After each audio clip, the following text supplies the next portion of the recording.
भगवते वासुदेवाय। ओम नमो भगवते वासुदेवाय। मम ज्ञानतिमिरान्धस्य ज्ञानाञ्जनशलाकया चक्षुरुन्मीलितं येन तस्मै श्रीगुरवे नमः। श्रीचैतन्यमनोभीष्टं स्थापितं येन भूतले स्वयं रूपा कदा मह्यं ददाति स्वपदान्तिकम्।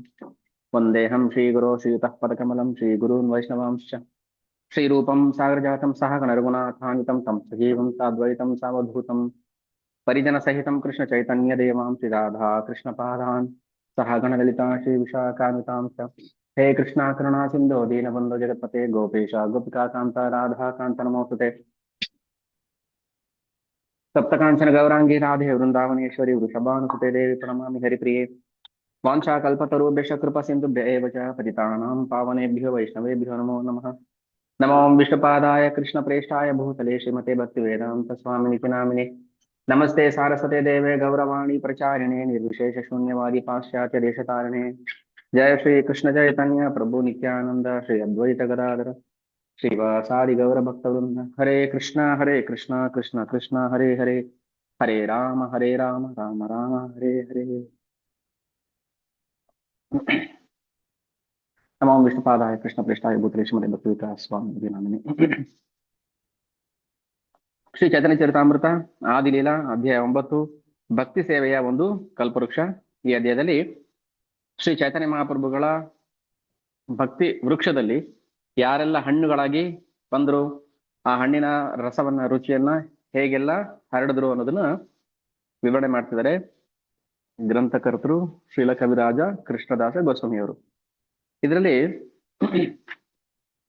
3 ಜಗತ್ತಲ್ಲೂ ಅತ್ಯಮೂಲ್ಯವಾದ ಬಹು ದುರ್ಲಭವಾದ ಹಣ್ಣು ಅಂದ್ರೆ ಅದು ಕೃಷ್ಣ ಪ್ರೇಮ. ಅಲೌಕಿಕ ವೃಕ್ಷ ಕರೆ ಸರ್ವೇಂದ್ರಿಯ ಕರ್ಮ, ಸ್ಥಾವರ ಹಯ ಧರೆ ಜಂಗಮೇರ ಧರ್ಮ. ತ್ರಿಜಗತೆ ಯತ ಆಚೆ ಧನ ರತ್ನಮಣಿ, ಏಕ ಫಲೇರ ಮೂಲ್ಯ ಕರಿತಾಹ ನಾಹಿ ಗಣಿ. 3 ಜಗತ್ತಲ್ಲೂ ಅಮೂಲ್ಯವಾದ ಏಕೈಕ ಗಣಿ ಅಂದ್ರೆ ಅದು ಪ್ರೇಮ ಫಲ, ಭಗವಂತನ ಮಾಧುರ್ಯವಾದ ಪ್ರೇಮ. ಇದನ್ ಬಿಟ್ಟು ಬೇರೆ ಯಾವ ಅಲೌಕಿಕ ಧನ ಅಂದ್ರೆ ಐಶ್ವರ್ಯ ಇನ್ನೊಂದಿಲ್ಲ 3 ಜಗತ್ತಲ್ಲಿ. ಪಾಕಿಲ ಏ ಪ್ರೇಮ ಫಲ ಅಮೃತ ಮಧುರ, ವಿಲಾಯ ಚೈತನ್ಯ ಮಾಲಿ ನಾಹಿ ಲಯ ಮೂಲ. ಹೀಗೆ ಕೃಷ್ಣ ಪ್ರೇಮದ ಮಹತ್ವವನ್ನು ಸಾರದಕ್ಕೋಸ್ಕರನೇ ಭಗವಂತ ಭಕ್ತನ ರೂಪದಲ್ಲಿ ಬಂದಿದ್ದು ಶ್ರೀ ಚೈತನ್ಯ ಮಹಾಪ್ರಭುಗಳಾಗಿ. ಮುಂದೆ ಹೇಗೆ ಅದನ್ನ ಪ್ರಚಾರ ಮಾಡಿದ್ರು, ಪ್ರತಿಯೊಬ್ಬರಿಗೂ ಅವ್ರಿಗೆ ಅರ್ಹತೆ ಇರ್ಲಿ ಇಲ್ಲದೆ ಇರ್ಲಿ, ಅವ್ರಿಗೆ ಬೇಕು ಬೇಡ ಏನು ಕೇಳದೆ ಪ್ರತಿಯೊಬ್ಬರಿಗೂ ಕೃಷ್ಣ ಫಲವನ್ನ ಕೃಷ್ಣ ಪ್ರೇಮವನ್ನ ಹಂಚೋದಿಕ್ಕೆ ಆಜ್ಞೆ ಮಾಡಿದ್ರು. ಜಗದ್ವ್ಯಾಪಿಯ ಮೋರ ಹಬೆ ಪುಣ್ಯ ಖ್ಯಾತಿ, ಸುಖಿ ಹಾಯ ಲೋಕ ಮೋರ ಗಾಯಿಬೇಕ ಕೀರ್ತಿ. ಇಡೀ ಜಗತ್ತು ನನ್ನ ಕೀರ್ತಿಯನ್ನ ಹಾಡಿ ಹೊಗಳಬೇಕು. ಸುಖಿ ಹಯ ಲೋಕ ಮೋರ ಗಾಹಿವೇಕ ಕೀರ್ತಿ, ನನ್ನ ಕೀರ್ತಿಯನ್ನ ಹಾಡಬೇಕು, ಹರೇ ಕೃಷ್ಣ ಮಹಾಮಂತ್ರನ ಕೀರ್ತಿಸ್ಬೇಕು, ಚೈತನ್ಯ ಚರಿತಾಮೃತವನ್ನ ಓದಬೇಕು, ಅದನ್ನ ಪ್ರಚಾರ ಮಾಡಬೇಕು, ಅದನ್ನ ಆಚರಣೆ ಮಾಡಬೇಕು. ಸೊ ಇದು ಭಗವಂತ ಪ್ರತಿಯೊಬ್ಬರಿಗೂ ಮಾಡ್ತಾ ಇರುವಂತಹ ಆಜ್ಞೆ. ಅದರಲ್ಲೂ ವಿಶೇಷವಾಗಿ ಯಾರು ಭಾರತ ಭೂಮಿಯಲ್ಲಿ ಜನ್ಮವನ್ನ ಪಡೆದಿದ್ದಾರೆ ಅವರು ಪರೋಪಕಾರ ಮಾಡಬೇಕು. ಒಂದು ಪ್ರಸಿದ್ಧವಾದ ಶ್ಲೋಕ ಶ್ರೀ ಚೈತನ್ಯ ಚರಿತಾಮೃತದಲ್ಲಿ ಬರುತ್ತದೆ. ಭಾರತ ಭೂಮಿ ತೈಲ ಮನುಷ್ಯ ಜನ್ಮ ಯಾರ, ಜನ್ಮ ಸಾರ್ಥಕ ಕರಿ ಕರ ಪರೋಪಕಾರ. ಮನುಷ್ಯ ಜನ್ಮ ತುಂಬಾ ದುರ್ಲಭವಾದದ್ದು. ಅದರಲ್ಲೂ ವಿಶೇಷವಾಗಿ ನಮಗೆ ಈ ಭಾರತ ಭೂಮಿಯಲ್ಲಿ ಭಗವಂತ ಜನ್ಮವನ್ನು ಕೊಟ್ಟಿದ್ದಾನೆ. ಏನ್ ಮಾಡ್ಬೇಕು? ಪರೋಪಕಾರ. ಹೇಗೆ ಪರೋಪಕಾರ ಮಾಡೋದು? ಪರೋಪಕಾರ ಅಂದ್ರೆ ಏನು? ಏನ್ ಮಾಡ್ಬೋದು ನಾವು ಒಂದು ಜೀವನಿಗೆ ಉಪಕಾರ ಮಾಡೋದು ಅಂದ್ರೆ? ಈ ಶ್ಲೋಕಕ್ಕೆ ತುಂಬಾ ವಿಸ್ತಾರವಾದ ವಿವರಣೆ ಕೊಟ್ಟಿದ್ದಾರೆ ಶಿಲ ಪ್ರಭುಪಾದರು. ಮಾನವ ಜನ್ಮ ಇರೋದು ದೈವ ಸಾಕ್ಷಾತ್ಕಾರಕ್ಕೆ, ಭಗವಂತನ ಸಾಕ್ಷಾತ್ಕಾರ ಮಾಡ್ಕೊಳ್ಳೋಕೆ ಮಾನವ ಜನ್ಮ ಇರೋದು. ನಮ್ಗೆ ಅದು ಗೊತ್ತಿಲ್ಲ ಅಷ್ಟೇ. ಮಾನವ ಜನ್ಮ ಯಾಕೆ ಬಂದಿದೆ ನಮ್ಗೆ ಗೊತ್ತಿಲ್ಲ. ಅಜ್ಞಾನದಿಂದ ನಾವು ಈ ಜನ್ಮವನ್ನ ನಾಶ ಮಾಡ್ಕೊತಾ ಇದ್ದೀವಿ, ಕೇವಲ ಭೌತಿಕ ಸುಖಕ್ಕೋಸ್ಕರ, ಇಂದಿನ ತೃಪ್ತಿಗೋಸ್ಕರ. ಆದ್ರೆ ನಮಗೆ ಒಂದು ಕರ್ತವ್ಯ ಅಂತ ಭಗವಂತ ಕೊಟ್ಟು ಕಳಿಸಿದ್ದಾನೆ. ಪ್ರತಿಯೊಬ್ಬರು ಕೂಡ ಒಂದೊಂದು ಕರ್ತವ್ಯ ಪಾಲನೆ ಮಾಡಲೇಬೇಕು. ಅದರಲ್ಲಿ ಭಾರತ ವರ್ಷದಲ್ಲಿ ಜನ್ಮ ತಳೆದಿರುವಂತಹ ನಮ್ಮಂಥ ಆ, ಭಾಗ್ಯಶಾಲಿಗಳು. ಭಾರತ ಭೂಮಿತ ಹೇಲ ಮನುಷ್ಯ ಜನ್ಮ ಯಾರ, ಜನ್ಮ ಸಾರ್ಥಕ ಕರಿ ಕರ ಪರೋಪಕಾರ. ನಮ್ಮ ಈಗ ಭಾರತದ ಒಟ್ಟು ಜನಸಂಖ್ಯೆ ತಗೊಂಡ್ರೆ ಅಕ್ಷರಸ್ಥರು ನೋಡಿ, ಅಕ್ಷರಸ್ಥರು ಅನ್ನೋದು ಬೇರೆ ಅರ್ಥ, ವಿದ್ಯಾವಂತರು ಅನ್ನೋದು ಬೇರೆ ಅರ್ಥ. ನಾವು ಯಾರನ್ನ ವಿದ್ಯಾವಂತರು ಎಜುಕೇಟೆಡ್ ಅಂತ ಕರಿತೀವಿ, ಎಜುಕೇಟೆಡ್ ಅಲ್ಲ, ಅವರು ಅಕ್ಷರಸ್ಥರು ಅಷ್ಟೇನೆ. ಅಕ್ಷರ ಆ ಇಂದ ಕ್ಷವರೆಗೆ ಅವರಿಗೆ ಗೊತ್ತು. ಯರ ಲವ ಶೇಷ ಶ ಸ ಹ ಳ ಕ್ಷ ಆ ಆ ಇ ಈ. ಅದು ಅಕ್ಷರಸ್ಥರು, ಅವರು ವಿದ್ಯಾವಂತರು ಅಲ್ಲ. ಅದಕ್ಕೆ ಪ್ರಭುಪಾದರು ಭಾರತದಲ್ಲಿ ಹೇಳ್ತಾರೆ, ಭಾರತದಲ್ಲಿರುವಂತ 99.9% ಜನರು ಅಕ್ಷರಸ್ಥರು, ಆದ್ರೆ ಅವ್ರಿಗೆ ಅವ್ರು ವಿದ್ಯಾವಂತರಲ್ಲ. ಎಲ್ಲಾ ಅಕ್ಷರಸ್ಥರು ವಿದ್ಯಾವಂತರಾಗಿರ್ಬೇಕು ಅಂತೇನಿಲ್ಲ, ಎಲ್ಲಾ ವಿದ್ಯಾವಂತರು ಅಕ್ಷರಸ್ಥರಾಗಿರ್ಬೇಕು ಅಂತೇನಿಲ್ಲ. ವಿದ್ಯಾವಂತರು ಅಂದ್ರೇನು, ಯಾವ್ದನ್ನ ತಿಳ್ಕೋಬೇಕು, ತದ್ವಿದ್ದಿ ಪ್ರಣಿಪಾತೇನ ಪರಿಪ್ರಶ್ನೇನ ಸೇವಯ. ತದ್ವಿದ್ದಿ, ಯಾವ್ದನ್ನ ತಿಳ್ಕೋಬೇಕೋ ಅದನ್ನ ತಿಳ್ಕೊಂಡವನು ವಿದ್ಯಾವಂತ. ಅದಕ್ಕೆ ಶಾಸ್ತ್ರ 6 ವಿದ್ಯೆಗಳನ್ನ ಹೇಳುತ್ತೆ. ಷಡ್ವಿದಿತ್ವ. ಷಡ್ವಿದಿತ್ವ ಅಂದ್ರೆ 6 ವಿದ್ಯೆಗಳನ್ನು. 6 ವಿದ್ಯೆ ಯಾರು ಕಲ್ತಿರ್ತಾರೆ ಅವನು ವಿದ್ಯಾವಂತ. ಅವನು ಅಕ್ಷರಸ್ಥ ಆಗಿರ್ಬೇಕು ಅಂತೇನಿಲ್ಲ. ಅವನು ಐ ಬರದೇ ಇರ್ಬೋದು, ಐ ಬರದೇ ಇರ್ಬೋದು ಅವನು, ಆದ್ರೆ ಅವನು ವಿದ್ಯಾವಂತ ಆಗಿರ್ತಾನೆ. ಅಂದ್ರೆ ಒಳ್ಳೊಳ್ಳೆ ಯೂನಿವರ್ಸಿಟಿಲಿ ಹೋಗಿ ಟಾಪ್ ರ್ಯಾಂಕರ್ ಆಗಿರ್ಬೋದು, ಅವನು ಅಕ್ಷರಸ್ಥ ಆಗಿರ್ಬೋದು, ಆದ್ರೆ ವಿದ್ಯಾವಂತ ಅಲ್ಲ ಅವನು. ಅದಕ್ಕೆ ನಾವು ಯಾರನ್ನು ಬ್ಲೈಂಡ್ ಆಗಿ ಇವನು ವಿದ್ಯಾವಂತ ಅಂತ ಕರಿಬಾರ್ದು. ಅಕ್ಷರಸ್ಥ ಇರ್ಬೋದು ಅವನು. 99.9% ಭಾರತೀಯರಲ್ಲ, ವಿಶ್ವದ ಜನರು ಅವಿದ್ಯಾವಂತರು. ಯಾಕಂದ್ರೆ ಅವ್ರಿಗೆ ವಿದ್ಯೆ ಗೊತ್ತಿಲ್ಲ. ಅವಿದ್ಯೆಯಿಂದ ಅವರು ಕಾಮನೆಗಳನ್ನ ಬೆಳೆಸ್ಕೊಳ್ತಾರೆ. ಆ ಕಾಮನೆ ತಕ್ಕಂಗೆ ಕರ್ಮಗಳನ್ನ ಮಾಡ್ತಾರೆ. ಅವಿದ್ಯಾ ಕಾಮ ಕರ್ಮ ಬಿಹಿ. 6 ವಿದ್ಯೆ ಯಾವ್ದ್ಯಾವ್ದು ಅಂದ್ರೆ, ಮೊದಲು ಆದಿಭೌತ, ಭೌತ ವಸ್ತುಗಳ ಬಗ್ಗೆ ತಿಳ್ಕೋಬೇಕು. ಅಂದ್ರೆ ದೇಹ ಭೌತ ವಸ್ತು ಅಂದ್ರೆ ಮುಖ್ಯವಾಗಿರುವಂತದ್ದು ದೇಹ. ಈ ದೇಹ ಭೌತ ವಸ್ತು ಅಲ್ವಾ. ಈ ದೇಹ ಅಂದ್ರೆ ಏನು? ಈ ಕಣ್ಣು ಕಿವಿ ಎಲ್ಲ ಕೆಲಸ ಮಾಡ್ತಾ ಇದೆ ದೇಹದಲ್ಲಿ. ಈ ಕಣ್ಣು ಕಿವಿ ಕೈ ಕಾಲುಗಳೇ ದೇಹನ, ಅಥವಾ ಅದನ್ನ ಆಪರೇಟ್ ಮಾಡಕ್ಕೆ ಬೇರೆ ಯಾರಾದ್ರೂ ಒಬ್ರು ಇದಾರೆ ಆಪರೇಟರ್? ಈ ಕಣ್ಣು ಅನ್ನೋದೊಂದು ಈಗ ಭೌತ ವಸ್ತು, ಒಂದು ಇಂದ್ರಿಯ ಅಲ್ವಾ. ಈ ಕಣ್ಣು ನೋಡಕ್ಕೆ ಶಕ್ತಿ ಇಲ್ಲ. ಕಣ್ಣಿಗೆ ಏನೋ ಶಕ್ತಿ ಇದೆಯಾ? ಕಣ್ಣಿನ ಮೂಲಕ ನೋಡ್ಬೇಕು ಅಷ್ಟೇನೆ. ಸೊ ಕಣ್ಣಿನ ಮೂಲಕ ನೋಡ್ಬೋದು ಯಾರು? ಆತ್ಮ. ಅದಕ್ಕೆ ಎರಡನೇದು ಅಧ್ಯಾತ್ಮ. ಮೊದಲನೇದು ಅಧಿಭೌತ, ಎರಡನೇದು ಅಧ್ಯಾತ್ಮ. ಆಮೇಲೆ ಆ ಇಂದ್ರಿಯಗಳನ್ನ ನಿಯಂತ್ರಣ ಮಾಡಕ್ಕೆ ನಿಯಂತ್ರಕ ದೇವತೆಗಳು ಇರ್ತಾರೆ. ನಿಯಂತ್ರಕ ದೇವತೆಗಳು, ಅದಕ್ಕೆ ಅಧಿದೈವ ಅಂತ ಹೇಳ್ತಾರೆ. ಮೊದಲನೇದು ನೆನಪಲ್ಲಿ ಇಟ್ಕೋಬೇಕು, ಸುಮ್ಮನೆ ಕೇಳಿಸ್ಕೊಳ್ಳೋದಲ್ಲ, ಅದು ಯಾವತ್ತಕ್ಕೂ ನೆನಪಲ್ಲಿ ಇರ್ಬೇಕು. ಯಾರು ಕೇಳಿದನ್ನ ಹೇಳ್ಬೇಕು. 6 ವಿದ್ಯೆ, ಷಡ್ವಿದಿತ್ವ. ಮೊದಲನೇದು ಅಧಿಭೌತ ಅಂದ್ರೆ ಭೌತಿಕ ಇಂದ್ರಿಯಗಳ ಬಗ್ಗೆ ತಿಳುವಳಿಕೆ, ಭೌತ ಜಗತ್ತಿನ ಬಗ್ಗೆ ತಿಳುವಳಿಕೆ. ಅದನ್ನ ಆಪರೇಟ್ ಮಾಡೋರು ಒಬ್ರು ಇರ್ಬೇಕು, ದೇಹವನ್ನ ನಿಯಂತ್ರಣ ಮಾಡೋದಕ್ಕೆ ಆತ್ಮ. ಅಧ್ಯಾತ್ಮ. ಮೂರನೇದು ಇಂದ್ರಿಯಗಳನ್ನ ಕಂಟ್ರೋಲ್ ಮಾಡಕ್ಕೆ ದೇವತೆಗಳು ಬೇಕು, ಅಧಿದೈವ. ಆ ಎಲ್ಲಾ ದೇವತೆಗಳನ್ನ ಕಂಟ್ರೋಲ್ ಮಾಡಕ್ಕೆ ಭಗವಂತ, ಯಜ್ಞ ನಾಮಕ ಭಗವಂತ, ಅಧಿಯಜ್ಞ. ಗೀತೆಯಲ್ಲಿ ಬರುತ್ತೆ ಇದೆಲ್ಲ 8ನೇ ಅಧ್ಯಾಯದಲ್ಲಿ. ಆಯ್ತು, 4 ಆಯ್ತು. ಆಮೇಲೆ ಕರ್ಮ. ನೋಡಿ, ಯಾವ್ದು ಬಿಟ್ಬಿಟ್ಟು ಎಲ್ಲ ಕರ್ಮದ ಬಗ್ಗೆ ಕರ್ಮ. ಇಷ್ಟೆಲ್ಲ ಇದ್ಮೇಲೆ ಮನುಷ್ಯನಾದವನು ಕರ್ಮ ಮಾಡ್ಲೇಬೇಕು. ಕರ್ಮ. 6ನೇದು ಬ್ರಹ್ಮ ವಿದ್ಯೆ. ಇದೆಲ್ಲ ಏನಕ್ಕೋಸ್ಕರ ಮಾಡಿದ್ದಾನೆ? ಯಾಕೆ ದೇಹ ಕೊಟ್ಟ? ಯಾಕೆ ಇಂದ್ರಿಯಗಳನ್ನು ಕೊಟ್ಟ? ಕಣ್ಣು ಯಾಕೆ ಕೊಟ್ಟ? ಕಿವಿ ಯಾಕೆ ಕೊಟ್ಟ ಭಗವಂತ? ಗೂಬೆಗೂ ಕಣ್ಣಿದೆ, ನಾಯಿಗೂ ನಾಲಿಗೆ ಇದೆ, ಕತ್ತೆಗೂ ಕಾಲಿದೆ, ಅದಕ್ಕೂ ಬುದ್ಧಿ ಇದೆ, ಕಾಗೆಗೂ ಬುದ್ಧಿ ಇದೆ, ನರಿಗೂ ಬುದ್ಧಿ ಇದೆ. ಮತ್ತೆ ಮನುಷ್ಯನಿಗೆ ವಿಶೇಷವಾಗಿ ಯಾಕೆ ಭಗವಂತ ಇದನ್ನು ಕೊಟ್ಟಿದ್ದಾನೆ? ಅದಕ್ಕೆ ಹೇಳ್ತಾರೆ, ಮಾನವ ಬದುಕು ಇರುವುದು ದೈವ ಸಾಕ್ಷಾತ್ಕಾರಕ್ಕಾಗಿ. ಆ ಕಡೆ ಹೋಗ್ಬೇಕು ನಾವು. ಆ ಕಡೆ ಹೋಗಕ್ಕೆ ನಾವು ಇಚ್ಛೆ ಪಡ್ಬೇಕು. ಇಚ್ಛೆ ಪಡ್ಬೇಕಾದ್ರೆ ನಮಗೆ ವಿದ್ಯೆನೇ ಗೊತ್ತಿಲ್ವಲ್ಲ, ನಾವು ಅವಿದ್ಯಾವಂತರಲ್ಲ. ನಾವು ಹೇಗೆ ಇಚ್ಛೆ ಪಡೋದು? ಹಾಗಾಗಿ ಈ 6 ವಿದ್ಯೆಗಳನ್ನ ಯಾರು ತಿಳ್ಕೊಂಡಿರ್ತಾರೆ ಅವ್ರನ್ನ ವಿದ್ಯಾವಂತರು ಅಂತ ಕರೀತಾರೆ. ಆದ್ರೆ ಸಾಮಾನ್ಯ ಜನಗಳು ನಾವು ಏನ್ ಮಾಡ್ತೀವಿ, ನಾವು ಭವಿಷ್ಯದ ಮೇಲೆ ನಂಬಿಕೆ, ನಮ್ಮ ಮೇಲೆ ನಮ್ಮ ನಂಬಿಕೆ, ನಮ್ಮ ಕಾಲ ಮೇಲೆ ನಾವು ನಿಂತ್ಕೊಂಡ್ಬಿಡ್ತೀವಿ, ನಾವು ಕಷ್ಟಪಟ್ಟು ಸಂಪಾದನೆ ಮಾಡ್ತೀವಿ. ಇದು ಮೂರ್ಖತನ. ಅಥವಾ ನಾನೇ ಒಂದಿನ ದೇವರಾಗ್ಬಿಡ್ತೀನಿ, ಮಾಯಾವಾದಿ ಫಿಲಾಸಫಿ. ಅಹಂ ಬ್ರಹ್ಮಾಸ್ಮಿ. ಸೊ ಇದು ನೋಡಿ, ಅವ್ರನ್ನ ಏನ್ ಕರಿಬೇಕು ನಾವು? ವಿದ್ಯಾವಂತರ ಅವಿದ್ಯಾವಂತರ? ಅವರು ಶಾಸ್ತ್ರ ಓದಿದ್ದಾರೆ. ಮಾಯಾವಾದಿ ಸನ್ಯಾಸಿಗಳು ಕೂಡ ಶಾಸ್ತ್ರ ಓದಿದ್ದಾರೆ, ವೇದಗಳನ್ನ ಓದಿದ್ದಾರೆ. ವೇದಗಳನ್ನ ಓದಿನೂ ಕೂಡ ಭಗವಂತನ ತಿಳ್ಕೊಳ್ಳಿಲ್ಲ ಅಂದ್ರೆ ಅವ್ರನ್ನ ಅವಿದ್ಯಾವಂತರು ಅಂತಾನೆ ಕರೆಯೋದು ಶಾಸ್ತ್ರ. ಆದ್ರೆ ಯಾರು ವೇದಗಳನ್ನೇ ಓದಿದಿಲ್ಲ, ಏನು ಗೊತ್ತಿಲ್ಲ, ಆದ್ರೆ ದೇವರಿದ್ದಾನೆ, ನಾನು ಭಗವಂತನ ಸೇವಕ, ನಾನು ಭಗವಂತನ ಪ್ರೀತಿ ಮಾಡಬೇಕು, ಇವನ್ ವಿದ್ಯಾವಂತ.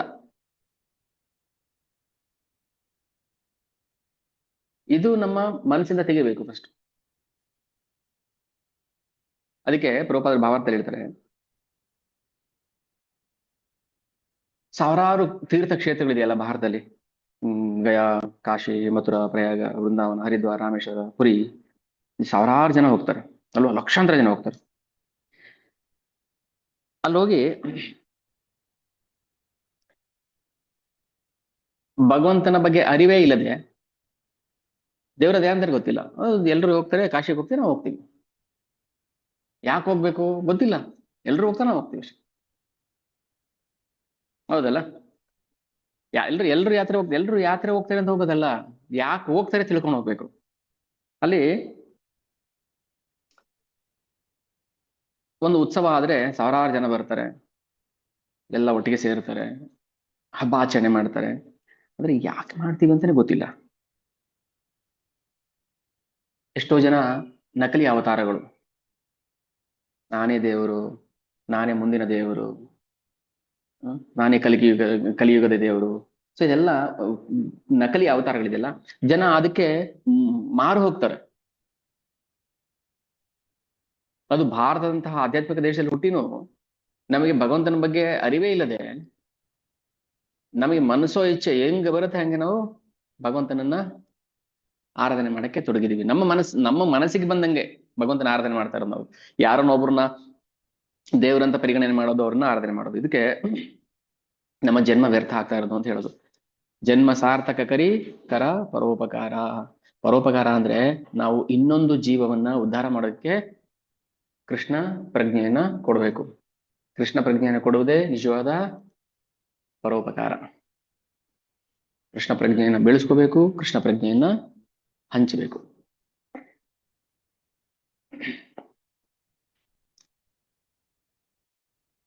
ಒಬ್ಬ ಸನ್ಯಾಸಿ ಭಾರತದಿಂದ ವಿದೇಶಕ್ಕೆ ಹೋಗಿ ಏನೂ ಗೊತ್ತಿಲ್ದಿರುವಂತ ಜನಗಳಿಗೆ 4 ಅಧರ್ಮಗಳನ್ನ ಯದ್ವಾ ತದ್ವಾ ಮಾಡಿಕೊಂಡು ಧರ್ಮದ ಕಾಲನ್ನ ಮುರ್ಕೊಂಡು ಇದ್ದವಂತವ್ರಿಗೆ ಕೃಷ್ಣ ಪ್ರಜ್ಞೆಯನ್ನ ಇಷ್ಟು ಸುಲಭ ಅಂತ ಹೇಳಂಗಿಲ್ಲ, ತುಂಬಾ ಕಷ್ಟಪಟ್ಟೆ ಕೊಟ್ಟಿದ್ದು. ಅದನ್ನ ಎಷ್ಟೋ ಸಲ ಪ್ರಭುಪಾದರಿಗೆ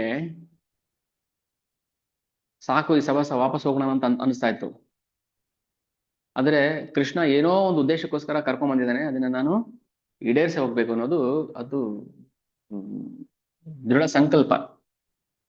ಅಂದ್ರೆ ಏನು ಗೊತ್ತಿಲ್ದಿರೋ ದೇಶಗಳಲ್ಲೇ ಕೃಷ್ಣ ಪ್ರಜ್ಞೆನ ಹರಡ್ಬೋದಾದ್ರೆ ಭಾರತದಂತ ದೇಶದಲ್ಲಿ ಯಾಕೆ ಮಾಡಕ್ಕಾಗೋದಿಲ್ಲ? ಭಾರತ ಭೂಮಿತ ಹೈಲ ಮನುಷ್ಯ ಜನ್ಮ ಯಾರ? ಭಾರತದಲ್ಲಿ ಹುಟ್ಟಿದ್ರು ಕೂಡ ನಾವ್ ಯಾಕೆ ನಮ್ಗೆ ವಿದೇಶ ಆಕರ್ಷಣೆ, ವಿದೇಶಗಳಿಗೆ ಹೋಗ್ಬೇಕು, ಎಂಜಾಯ್ ಮಾಡ್ಬೇಕು, ಅಲ್ಲಿ ಭೋಗ ಜೀವನ ನಡೆಸ್ಬೇಕು, ಅಲ್ಲಿ ಲಕ್ಷ ಡಾಲರ್ಸ್ ಕೊಡ್ತಾರೆ, ಎಂಜಾಯ್ ಮಾಡ್ಬೇಕು. ಇದು ಮೂರ್ಖತನ. ಇವ್ರನ್ನ ವಿದ್ಯಾವಂತರು ಅಂತ ಕರೆಯೋದಿಲ್ಲ, ಇವರು ಅಕ್ಷರಸ್ಥರು, ಅವಿದ್ಯಾವಂತರು ಇವರು.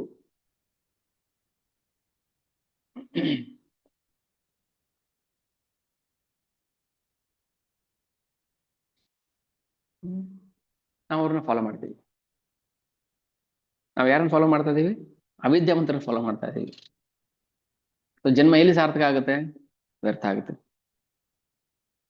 ಅದಕ್ಕೆ ನಾವು ಅರ್ಥ ಮಾಡ್ಕೋಬೇಕು, ನಮ್ಮ ಜೀವನದ ಸಾಫಲ್ಯ ಏನು. ಯಾವಾಗ ಒಬ್ಬ ಮನುಷ್ಯನ ಜನ್ಮ ಸಾರ್ಥಕ ಆಗುತ್ತೆ, ಸಫಲ ಆಗುತ್ತೆ, ಸಕ್ಸಸ್ ಆಗುತ್ತೆ? ಏತಾವಜ್ಞ ಜನ್ಮ ಸಾಫಲ್ಯಂ ದೇಹಿನಾಂ ಇಹ ದೇಹಿಷು ಪ್ರಾಣೇರ್ ಅರ್ಥೈರ್ ಧಿಯಾ ವಾಚ ಶ್ರೇಯ ಆಚರಣಂ ಸದಾ. ಯಾವಾಗ ತನ್ನ ಬದುಕು, ತನ್ನ ಸಂಪತ್ತು, ತನ್ನ ಬುದ್ಧಿ, ಅವನ ಮಾತುಗಳು ಇತರರ ಕ್ಷೇಮಾಭಿವೃದ್ಧಿ ತೊಡಗುತ್ತೋ ಅವಾಗ ಅವನ ಜನ್ಮ ಸಾರ್ಥಕ ಆಗುತ್ತೆ. ಭಗವಂತನ ಮಾತುಗಳಿದು, ಭಗವಂತ ಹೇಳ್ತಾ ಇರೋದು, ಕೃಷ್ಣ ಬಂದು ಹೇಳ್ತಾ ಇರೋದು. ನಿಮ್ಮ ಜನ್ಮ ಸಾರ್ಥಕ ಯಾವಾಗ ಆಗುತ್ತೆ? ಹ್ಮ್ ಭಗವಂತ ಹೇಳೋದನ್ನ ಬಿಟ್ಬಿಟ್ಟು ನಾವ್ ಏನ್ ಮಾಡ್ತಿದ್ದೀವಿ, ನಮ್ಗೆ ಇಷ್ಟ ಬಂದಂಗೆ ನಾವ್ ಮಾಡ್ತಾ ಇದ್ದೀವಿ. ಏತಾವತ್ ಜನ್ಮ ಸಾಫಲ್ಯಂ, ಇಲ್ಲಿವರೆಗೆ ಇಲ್ಲಿವರೆಗೆ ಆಗಿದ್ ಬಿಡಿ, ಇನ್ನು ಮುಂದಕ್ಕೆ ಏತಾವತ್ ಜನ್ಮ ಸಾಫಲ್ಯಂ ದೇಹಿನ ಇಹ ದೇಹಿಷು, ಈ ದೇಹದಲ್ಲಿ ಇದ್ದಂಗೆ ನಾವು ಸಂಪಾದನೆ ಮಾಡ್ಬೇಕು. ಮನುಷ್ಯನಿಗೆ ಹೇಳ್ತಾ ಇರೋದು ಇದು, ಪ್ರಾಣಿಗಳಿಗೆಲ್ಲ. ಈ ದೇಹದಲ್ಲಿ ಇದ್ದೀವ ನಾವು ಇವಾಗ? ಹೌದಾ? ಈ ದೇಹದಲ್ಲಿ ಇದ್ದೀವ ನಾವು, ಅಥವಾ ನಾವೇ ಈ ದೇಹನ? ನಾವು ಈ ದೇಹದಲ್ಲಿ ಇರೋದು ಈಗ.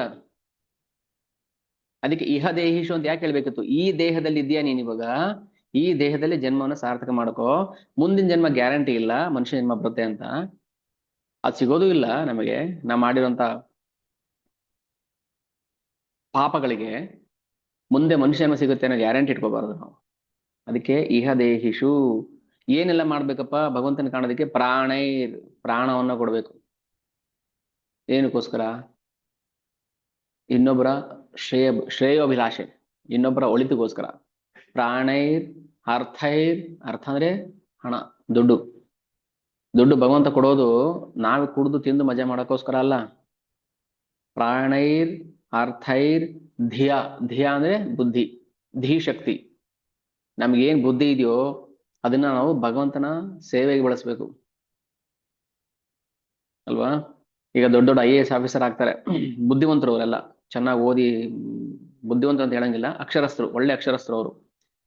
ಅವ್ರನ್ನ ಬುದ್ಧಿ ಇದೆ ಅಂತ ಅನ್ಕೊಂಡು ಸರ್ಕಾರ ಅವರಿಗೆ ಒಳ್ಳೊಳ್ಳೆ ಪದವಿ ಕೊಡುತ್ತೆ ಅಲ್ವಾ? ಅವ್ರೇನ್ ಮಾಡ್ತಾರೆ? ಸ್ಕ್ಯಾಮ್ ಮಾಡಕ್ ಶುರು ಮಾಡ್ತಾರೆ. ಯಾಕಂದ್ರೆ ಬುದ್ಧಿವಂತರಲ್ವಾ? ಬುದ್ಧಿವಂತರು ಏನ್ ಮಾಡ್ತಾರೆ? ನಿಜವಾದ ಬುದ್ಧಿವಂತರು ಭಗವಂತ ಸೇವೆ ಮಾಡ್ತಾರೆ. ಕೃಪಣಾ ಫಲಹೇತವಃ ಬುದ್ಧಿ ಯುಕ್ತೋ ಜಹಾತೀಹ ಉಪೇಕ್ಷಕೃತ ದುಷ್ಕೃತೆ. ಅಂತವ್ರು ಏನ್ ಮಾಡ್ತಾರೆ? ದೇಶವನ್ನ ಲೂಟಿ ಮಾಡಕ್ಕೆ ತನ್ನ ಬುದ್ಧಿಶಕ್ತಿನ ಉಪಯೋಗಿಸ್ತಾರೆ. ಆದ್ರೆ ಭಗವಂತ ಹೇಳ್ತಾನೆ, ಅಲ್ಲ ಅಲ್ಲ, ಹಂಗಲ್ಲ. ನಿನ್ನ ಬುದ್ಧಿಶಕ್ತಿನ ನನ್ನ ಸೇವೆಗೆ ಬಳಸಬೇಕು. ನಿಮಗೆ ಕಂಪ್ಯೂಟರ್ ನಾಲೆಜ್ ಇದೆಯಾ? ನನ್ನ ಸೇವೆಗೆ ಬಳಸಿ. ನೀವು ಸಾಫ್ಟ್ವೇರ್ ಇಂಜಿನಿಯರಾ? ನನ್ನ ಸೇವೆಗೆ ಬಳಸಿ. ಅಥವಾ ನೀವು ಬೇರೆ ಇನ್ನೇನಾದ್ರು ಸೇವೆ ಮಾಡ್ತಿದ್ದೀರಾ, ನಿಮ್ಗೆ ಶಕ್ತಿ ಇದೆಯಾ ಅಂದ್ರೆ ನನ್ನ ಸೇವೆಗೆ ಬಳಸಿ. ನೀವು ಪೇಂಟರಾ? ನನ್ನ ಪೇಂಟ್ ಮಾಡಿ. ನೀವು ಆರ್ಟಿಸ್ಟಾ? ನನ್ನನ್ನ ನನ್ನ ಸೇವೆ ಮಾಡಿ. ನೀವು ಒಳ್ಳೆ ಅಡಿಗೆ ಮಾಡ್ತೀರಾ? ನನಗೋಸ್ಕರ ಮಾಡಿ. ನೀವು ಒಳ್ಳೆ ಚೆನ್ನಾಗಿ ಹಾಡ್ತೀರಾ? ನನ್ನ ಕೀರ್ತನೆ ಮಾಡಿ. ನೀವು ಚೆನ್ನಾಗಿ ಪ್ರವಚನ ಮಾಡ್ತೀರಾ? ನನ್ನ ಬಗ್ಗೆ ಮಾತಾಡಿ. ನೀವು ಚೆನ್ನಾಗಿ, ಭಗವಂತ ಏನ್ ಕೊಟ್ಟಿದ್ದಾನೆ ಅದನ್ನ ನನ್ನ ಸೇವೆಗೆ ಬಳಸಬೇಕು ಅಂತ ಹೇಳ್ತಾ ಇರೋದಿಲ್ಲಿ. ಅದಕ್ಕೆ ಪ್ರಾಣೈರ್ ಅರ್ಥೈರ್ ದಿಯಾ ವಾಚ ಅಂದ್ರೆ ಮಾತು, ಶ್ರೇಯ ಆಚರಣಂ ಸದಾ. ಇದು ಭಗವಂತನ ಆಜ್ಞೆ. ಇದು ನಾವು ಭಗವಂತನ ಆಜ್ಞೆ ಮೀರಿ ನಾವು ಮಾಡ್ತೀವಿ ಅಂದ್ರೆ ಎಲ್ಲಿ ಉದ್ಧಾರ ಮಾಡ್ತಾನೆ ನಮ್ಮನ್ನ? ಎಲ್ಲಿ ಖುಷಿಯಾಗಿಡ್ತಾನೆ ನಮ್ಮನ್ನ?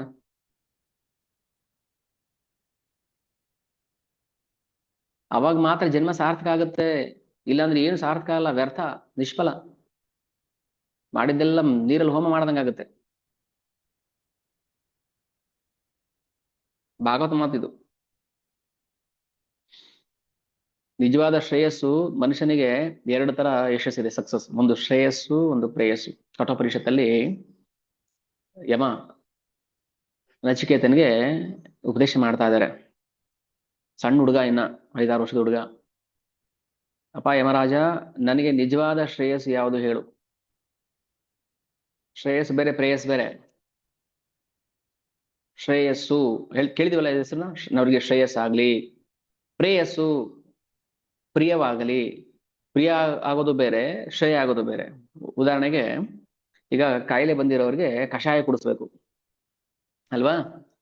ಅವನಿಗೆ ಗುಲಾಬ್ ಜಾಮೂನ್ ತಿನ್ಬೇಕು ಅನ್ನೋ ಆಸೆ, ಆದ್ರೆ ಗುಲಾಬ್ ಜಾಮೂನ್ ಕೊಡೋಂಗಿಲ್ಲ, ಅವನಿಗೆ ಕಷಾಯನೇ ಕೊಡಬೇಕು. ಕಸರೆ ಕಸರೆ, ಅದು ಅವನಿಗೆ ಶ್ರೇಯಸ್ಸು. ಆಯ್ತಾ? ಪ್ರೇಯಸ್ ಯಾವುದು? ಅಯ್ಯೋ, ಕಷಾಯ ಕೊಡ್ತಾರಲ್ಲಪ್ಪ, ನನಗೆ ಜಾಮೂನ್ ಅದೇ ಇಷ್ಟ, ಇವ್ರು ನೋಡಿದ್ರೆ ಕಷಾಯ ಕುಡಿಸ್ತಾ ಇದಾರೆ, ಅವನಿಗೆ ಜಾಮೂನ್ ಮೇಲೆ ಇಷ್ಟ. ಅದು ಪ್ರೇಯಸ್ಸು. ಆ ಪ್ರೇಯಸ್ಸು ಆ ಕ್ಷಣಕ್ಕೆ ಮಾತ್ರ ಸುಖ ಕೊಡುತ್ತೆ, ಆದರೆ ಶ್ರೇಯಸ್ಸು ಆ ಜ್ವರ ಕಾಯಿಲೆನ ವಾಸಿ ಮಾಡುತ್ತೆ. ಅದಕ್ಕೆ ನನಗೆ ನಿಜವಾದ ಶ್ರೇಯಸ್ ಯಾವುದು ಅಂತ ಕೇಳ್ತಾನೆ ನಚಿಕೇತ ಯಮನಿಗೆ. ಯಮ ಹೇಳ್ತಾನೆ, ನೋಡಪ್ಪ, ನೀನು ಸಣ್ಣ ಹುಡುಗ, ಹೋಗು, ನಿನ್ನ ಅಪ್ಪನ ಹತ್ರ ವಾಪಸ್ ಹೋಗು.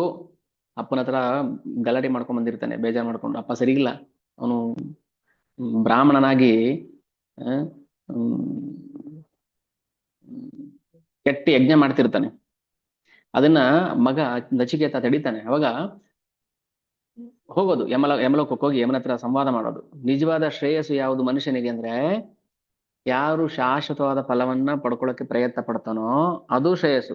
ಕಾಯಿಲೆ ಬಂದವನು ಹೇಗೆ ಕಷಾಯ ಕುಡಿತಾನೋ, ಮಾತ್ರೆ ನುಂಗ್ತಾನೋ, ಟಾನಿಕ್ ಸಿರಪ್ ಕುಡಿತಾನೋ, ಅದು ಶ್ರೇಯಸ್ಸು ಅವನಿಗೆ. ಕಾಯಿಲೆ ಬಂದ್ರೆ ಬದ್ಕೊಳ್ಳಿ, ನಮ್ಗೆ ನಾವು ಆರಾಮಾಗಿ ನಮ್ಗೆ ಇಷ್ಟ ಬಂದು ತಿನ್ಕೊಂಡು ಹೋಗೋಣ ಅಂದ್ರೆ ಅದು ಪ್ರೇಯಸ್ಸು. ಮನುಷ್ಯ ಬೇಗ ನಾಶ ಆಗ್ತಾನೆ ಅದರಿಂದ. ಅದಕ್ಕೆ ಹೇಳ್ತಾ ಇರೋದು, ಏತಾವಜ್ಜನ್ಮ ಸಾಫಲ್ಯಂ ದೇಹಿನಾಂ ಇಹ ದೇಹಿಷು ಪ್ರಾಣೈರ್ ಅರ್ಥೈರ್ ಧಿಯಾ ವಾಚ ಶ್ರೇಯ ಆಚರಣಂ ಸದಾ.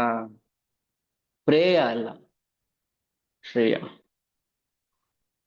ಪ್ರೇಯಸ್ಸು ಮತ್ತೆ ಶ್ರೇಯಸ್ಸು ಬಗ್ಗೆ ಹೇಳ್ತಾರೆ. ಪ್ರೇಯಸ್ಸು ತಾತ್ಕಾಲಿಕವಾಗಿ ಅಷ್ಟೇನೆ, ಟೆಂಪ್ರರಿ. ಶ್ರೇಯಸ್ಸು ಪರ್ಮನೆಂಟ್. ಹಾಗೇನೆ ನಾವು ಈ ಭೌತಿಕ ಜಗತ್ತಿಗೆ ಬಂದಿದ್ದೀವಿ. ಈ ದುಡ್ಡು, ಪದವಿ, ಅಧಿಕಾರ, ಸಮಾಜದಲ್ಲಿ ಗೌರವ, ಇದೆಲ್ಲ ತಾತ್ಕಾಲಿಕ. ಅವನು ಎಷ್ಟೇ ದೊಡ್ಡ ರಾಷ್ಟ್ರಪತಿನೇ ಆಗಿರ್ಬೋದು, ಇನ್ನೊಬ್ಬ ಆಗಿರ್ಬೋದು, ದೇಹ ದೇಹದಲ್ಲಿ ಅವನು ಇರೋ ತನಕ ಅವನಿಗೆ ಬೆಲೆ ಇರುತ್ತೆ. ಹೋದ್ಮೇಲೆ ಹೆಣ ತಗೊಂಡೋಗಿ ಏನ್ ಮಾಡ್ತಾರೆ, ಸುಟ್ಟಾಕ್ಬಿಡ್ತಾರೆ. ಅದು ಯಾರು ರಾಷ್ಟ್ರಪತಿ ಆಗಿರ್ಲಿ, ಯಾರು ಇನ್ನೊಬ್ಬ ಆಗಿರ್ಲಿ, ಮತ್ತೊಬ್ಬ ಆಗಿರ್ಲಿ, ಯಾರೇ ಆಗಿರ್ಲಿ, ಹೆಣ ಅಷ್ಟೇ. ಈಗ ಅಂದ್ರೆ ಅದು ತಾತ್ಕಾಲಿಕ ಆಯ್ತಲ್ಲ. ಏನ್ ಪ್ರಯೋಜನ ಬಂತು ಮಾಜಿ ರಾಷ್ಟ್ರಪತಿ ಅಂತ ಬೋರ್ಡ್ ಹಾಕೊಂಡು ಏನ್ ಪ್ರಯೋಜನ ಬಂತು? ಅವ್ನಿಗೆ ಈಗ ಯಾವ ಮಾಜಿನೂ ಇಲ್ಲ, ಎಲ್ಲೆಲ್ಲಿ ಯಾವ ದೇಹದಲ್ಲಿ ಇರ್ತಾರೆ ಯಾರಿಗೆ ಗೊತ್ತೀಗ? ಅವರು ಇದ್ದಾಗ ಗೋಡೆಯಲ್ಲಿ ಹಾಕೊಳ್ತೀವಿ ಫೋಟೋ ಅಲ್ವಾ? ಎಲ್ಲಾ ಸರ್ಕಾರಿ ಆಫೀಸ್ಗಳಲ್ಲಿ ಗೋಡೆಯಲ್ಲಿ ನೇತಾಕಿರ್ತಾರೆ ಫೋಟೋಗಳನ್ನ. ಪಾಪ ಈಗ ಅವ್ರಿಗೆ ಆ ಜೀವ ಎಲ್ಲಿರುತ್ತೆ ಯಾರಿಗೆ ಗೊತ್ತು?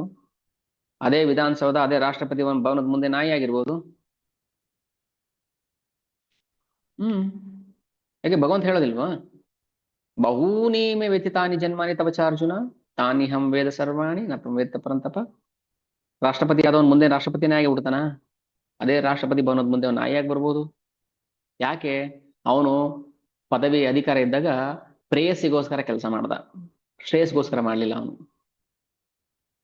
ಜ್ವರ ಬಂದಾಗ ಕಷಾಯ ಕುಡಿಬೇಕಾಗಿತ್ತು, ಅವನು ಬೇರೆ ಏನೋ ತಿಂದ ಕುಡ್ದ, ಅದಕ್ಕೆ ಬೇಗ ಹೊರಟೋಗ್ಬಿಟ್ಟ ಇಲ್ಲಿಂದ.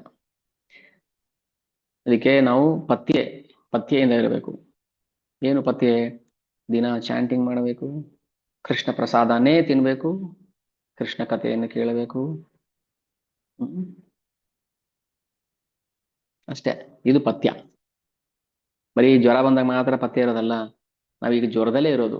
ಈ ಭೌತಿಕ ಜಗತ್ತು ವಿಗತ ವಿಗತ ಜ್ವರ. ವಿಗತ ಜ್ವರ. ಈಗ ನಾವೆಲ್ಲರೂ ಜ್ವರದಲ್ಲಿ ಇರೋದು. ಜ್ವರ ಅಂದ್ರೆ ಫೀವರ್ ಅಂತ ಅಷ್ಟೇ ಅರ್ಥ ಅಲ್ಲ. ಸಂಸ್ಕೃತ ಜ್ವರ ಅಂದ್ರೆ ಕಾಯಿಲೆ, ರೋಗ, ಭವರೋಗ ಅಂತ. ಈಗ ನಾವೆಲ್ಲರೂ ಭವರೋಗ ಬಂದಿದೆ ನಮಗೆ. ಯಾರು ಪಥ್ಯದಲ್ಲಿ ಇರ್ತಾರೆ ಅವ್ರು ಬೇಗ ಗುಣಮುಖ ಆಗ್ತಾರೆ. ಯಾರು ಪಥ್ಯ ಇರೋದಿಲ್ಲ ಬೇಗ ಹೋಗ್ಬಿಡ್ತಾರೆ. ಸೊ ಹಾಗೇನೆ ನಾವು ದಿನಾ ಭಗವಂತನ ಗುಣಗಾನ ಮಾಡಬೇಕು, ಜಪ ಮಾಡಬೇಕು, ಒಂದು ಪ್ರಸಾದ ತಿನ್ಬೇಕು, ಜನ್ಮ ಸಾರ್ಥಕ ಸಾಫಲ್ಯ ಮಾಡ್ಕೋಬೇಕು. ಏತಾವತ್ ಜನ್ಮ ಸಾಫಲ್ಯಂ, ಅದು ಇಹ ದೇಹಿಷು, ಈ ದೇಹದಲ್ಲಿ ಇರೋ ತನಕ. ಆಮೇಲೆ ಇಲ್ಲ ಇಲ್ಲ ನಾನು ನೆಕ್ಸ್ಟ್ ಜನ್ಮಕ್ಕೆ ಹೋದ್ಮೇಲೆ ಮಾಡ್ತೀನಿ. ಹ್ಮ್ ಇಹ ದೇಹಿಷು, ಇಹ ಅಂದ್ರೆ ಇಲ್ಲಿ, ಈ ದೇಹದಲ್ಲಿ ಇರೋ ತನಕ ಅಂತ ಅರ್ಥ. ಅದಕ್ಕೆ ಈ ಶ್ಲೋಕ ಪಕ್ಕ ಮನುಷ್ಯರಿಗೆ ಹೊರತು ಪ್ರಾಣಿಗಳಿಗಲ್ಲ. ಪ್ರಾಣಿಗಳಿಗೆ ಹೇಳಕ್ಕಾಗತ್ತಾ? ನಾವು ಮನೇಲಿ ನಾಯಿ ಕಟ್ಟಾಕಿರ್ತೇವೆ, ನಾಯಿ ನೀನು ಇವತ್ತು ಈ ಜನ್ಮದಲ್ಲೇ ನೀನು ಸಾರ್ಥಕ ಮಾಡ್ಕೋ. ಏನ್ ಸಾರ್ಥಕ ಮಾಡ್ಕೊಳತ್ತದು? ನಾವ್ ಏನ್ ಹೇಳೋದು ಅದು ತಿನ್ನೋದು ಅಷ್ಟೇನೆ. ನಾಯಿಗಳಿಗೆ, ಪ್ರಾಣಿಗಳಿಗೆ ಜನ್ಮ ಸಾರ್ಥಕ ಮಾಡ್ಕೊಳಕ್ ಅವಕಾಶ ಇಲ್ಲ, ಮನುಷ್ಯರಿಗೆ ಮಾತ್ರ. ಅದಕ್ಕೆ ಇಲ್ಲಾಂದ್ರೆ ಪ್ರಾಣೈರ್ ಅರ್ಥೈರ್ ಅಂತ ಯಾಕೆ ಹೇಳ್ಬೇಕಾಗಿತ್ತು? ಪ್ರಾಣಿಗಳ ಹತ್ರ ದುಡ್ಡು ಇರುತ್ತಾ? ಆ ದುಡ್ಡನ್ನ ಭಗವಂತ ಸೇವೆ ಬಳಸೋದಕ್ಕೆ ಇಲ್ಲ, ಕೇವಲ ಮನುಷ್ಯನಿಗೆ ಮಾತ್ರ. ಅದಕ್ಕೆ ಹಿಂದೆ ನಾವು ಹಿಂದಿ ಶ್ಲೋಕದಲ್ಲಿ ಅದೇ ಇದೆ ಅಲ್ವಾ, ಮನುಷ್ಯ ಜನ್ಮ ಪಾಯ, ಮನುಷ್ಯ ಜನ್ಮ ಯಾರ ಜನ್ಮ ಸಾರ್ಥಕ ಕರ ಪರೋಪಕಾರ. ಅರ್ಥ ಮಾಡ್ಕೊಂಡು ನಾವು ನಿಧಾನಕ್ಕೆ ಅರ್ಥ ಮಾಡ್ಕೊಳ್ಳೋಣ, ಪರವಾಗಿಲ್ಲ, ಏನು ಹರಿಬರಿ ಬೇಡ. ಅದು ಕನ್ಫ್ಯೂಷನ್ ಏನಿಲ್ಲ ಇಲ್ಲಿ. ಕನ್ಫ್ಯೂಷನ್ ಆಗುತ್ತಾ ಯಾರಿಗಾದ್ರೂ? ಉದಾಹರಣೆ ಸಮೇತ ಅದಕ್ಕೆ ಗಮನ ಇಟ್ಟು ಕೇಳಿಸ್ಕೊಂಡ್ರೆ ಚೆನ್ನಾಗಿ ಅರ್ಥ ಆಗುತ್ತೆ. ಎಲ್ಲೂ ಗೊಂದಲ ಆಗಬಾರ್ದು. ಒಳಗಡೆ ಇರೋದು, ಈಗ ನಾವು ಇದನ್ನ ಶ್ರವಣ ಮಾಡ್ತಾ ಮಾಡ್ತಾ ಏನಾಗುತ್ತೆ, ಸೊಳ್ಳೆ ಬತ್ತಿ ಹಚ್ಚಿದ್ರೆ ಸೊಳ್ಳೆಗಳ ಹೆಂಗೆ ಹಾರೋಗ್ಬಿಡುತ್ತಲ್ಲ, ಹಾಗೆ ಅಲ್ಲಿ ಒಳಗಡೆ ಇದ್ದ ಸಂಶಯಗಳೆಲ್ಲ ಹಾರೋಗ್ಬಿಡ್ಬೇಕು. ನಾವು ಒಳಗಡೆ ಸಂಶಯ ತುಂಬಿಕೊಂಡಿದೀವಿ, ಅದಕ್ಕೆ ನೋವು. ಸೊಳ್ಳೆ ಪರದೆ ಒಳಗೆ ಸೊಳ್ಳೆ ಬಿಟ್ಕೊಂಡಂಗೆ. ಈಗ ಪರದೆ ಒಳಗಿದೆ, ಅದು ಆಚೆ ಇದ್ರೆ ಸೇಫ್ ಆಗ್ತಾ ಇದ್ವಿ ನಾವು. ಅದು ಒಳಗಡೆ ಇದೆ, ಸೊಳ್ಳೆ ಪರದೆ ಕಟ್ಕೊಂಡ್ಬಿಟ್ಟಿದೀವಿ, ಅದು ಆಚೆ ಹೋಗಂಗಿಲ್ಲ, ನಮ್ಮನ್ ಬಿಡಂಗಿಲ್ಲ. ಅದು ಹಂಗೆ ಸಂಶಯಗಳು ಆಚೆ ಬರ್ಬೇಕು. ಇಲ್ಲಾಂದ್ರೆ ಒಳಗಡೆನೆ ಕಚ್ತಾ ಇರುತ್ತೆ, ಅದು ಚುಚ್ತಾ ಇರುತ್ತೆ. ಏನಪ್ಪಾ ಇವ್ರು ಹಿಂಗ್ ಹೇಳ್ಬಿಟ್ರು, ನಾವ್ ಹಿಂಗ್ ಮಾಡ್ತಾ ಇದ್ವಿ, ಅದ್ ಹಂಗಂತೆ ಇದ್ ಹಿಂಗಂತೆ. ಏನು ಇಲ್ಲ. ಅದಕ್ಕೆ ಫಸ್ಟ್ ಭಗವದ್ಗೀತೆಯನ್ನ ಅರ್ಥ ಮಾಡ್ಕೊಂಡು ಓದಿ, ಅಲ್ಲೇ ನಮ್ಗೆಲ್ಲಾ ಉತ್ತರ ಸಿಕ್ಬಿಡುತ್ತೆ. ನಮ್ಮೆಲ್ಲ ಪ್ರಶ್ನೆಗಳಿಗೂ ಉತ್ತರ ಸಿಕ್ಬಿಡುತ್ತೆ ಭಗವದ್ಗೀತೆಯಲ್ಲಿ, ಯಾರ್ದು ಏನೇ ಪ್ರಶ್ನೆ ಇದ್ರು. ದುರದೃಷ್ಟವಶಾತ್ ಈ ಕಾಲದ ಜನರು ಬರೀ ಅರ್ಥಕಾಮಿಗಳಾಗಿದ್ದಾರೆ. ಅರ್ಥಕಾಮ. ಈಗ ಧರ್ಮ ಅರ್ಥ ಕಾಮ ಮೋಕ್ಷ ಅಂತಿದೆಯಲ್ವಾ, ಧರ್ಮ ಮೋಕ್ಷದ ಬಗ್ಗೆ ಯಾರಿಗೂ ಗಮನ ಇಲ್ಲ, ಬರೀ ಅರ್ಥಕಾಮ, ದುಡ್ಡು ಕಾಮ, ದುಡ್ಡು ಕಾಮ, ದುಡ್ಡು ಕಾಮ. ನೋಡಿ, ಅರ್ಥಕಾಮಿಗಳು ಅಂತ ಹೇಳ್ತಾರೆ. ಮೋಕ್ಷಕಾಮಿ, ಅರ್ಥಕಾಮಿ. ಬಹುಪಾಲು ಜನ ಈ ಕಲಿಯುಗದಲ್ಲಿ ಅರ್ಥಕಾಮಿಗಳಾಗಿದ್ದಾರೆ. ಧರ್ಮ ಯಾರಿಗೂ ಬೇಡ, ಮೋಕ್ಷ ಯಾರಿಗೂ ಬೇಡ, ಭಗವಂತನ ಭಕ್ತಿ ಯಾರಿಗೂ ಬೇಡ, ಕೃಷ್ಣ ಪ್ರೇಮ ಅಂತ ಯಾರಿಗೂ ಬೇಕಾಗೇ ಇಲ್ಲ. ಫ್ರೀಯಾಗಿ ಕೊಡ್ತಾ ಇದಾರೆ, ಬನ್ನಿ ಮುಫ್ತ್. ಯಾರಿಗ ಅರ್ಹತೆ ಇರ್ಲಿ ಇಲ್ದೇ ಇರ್ಲಿ ತಗೊಳ್ಳಿ, ಬೇಡ ಬೇಡ ನಮಗೆ ಬೇಡ. ಅದಕ್ಕೆ ಮನುಷ್ಯ ಕೇವಲ ಧಾರ್ಮಿಕ ಚಟುವಟಿಕೆಗಳು, ಆರ್ಥಿಕ ಅಭಿವೃದ್ಧಿ, ಭೌತಿಕ ಕಾಮನೆಗಳು, ಇದರಲ್ಲೇ ಮುಳುಗೋಗಿದ್ದಾನೆ. ಇದರ ರಿಸಲ್ಟ್ ಏನು ಗೊತ್ತಾ? ಮತ್ತೆ ಪುನರ್ಜನ್ಮ. ಪುನರಪಿ ಜನನಂ ಪುನರಪಿ ಮರಣಂ ಪುನರಪಿ ಜಠರೇ ಪುನರಪಿ ಜನನಿ ಜಠರೇ ಶಯನಂ ಇಹ ಸಂಸಾರೆ ಬಹುದುಸ್ತಾರೆ. ಈ ಜಗತ್ತಿಗೆ ಮತ್ತೆ ಬರಬೇಕು, ಜಠರಕ್ಕೆ ಸೇರ್ಕೋಬೇಕು, ತಾಯಿ ಗರ್ಭಕ್ಕೆ, ಮತ್ತೆ ನೋವು ಪಡಬೇಕು.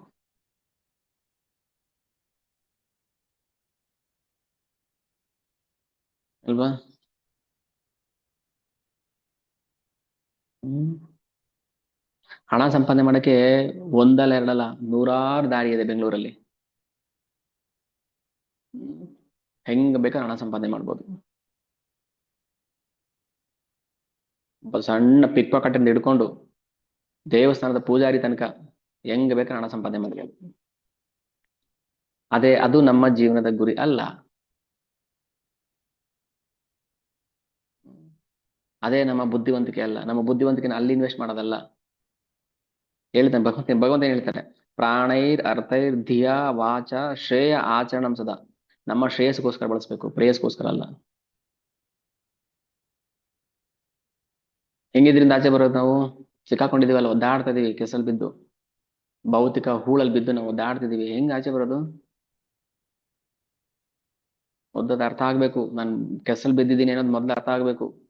ಆಮೇಲೆ ನಾವು ಪ್ರಯತ್ನ ಮಾಡ್ಬೇಕು ಅದನ್ನ ಆಚೆ ಬರೋದಕ್ಕೆ.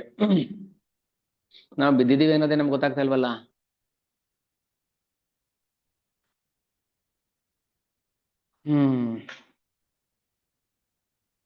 ನಾವು ನಮಗೋಸ್ಕರನೇ ಎಲ್ಲ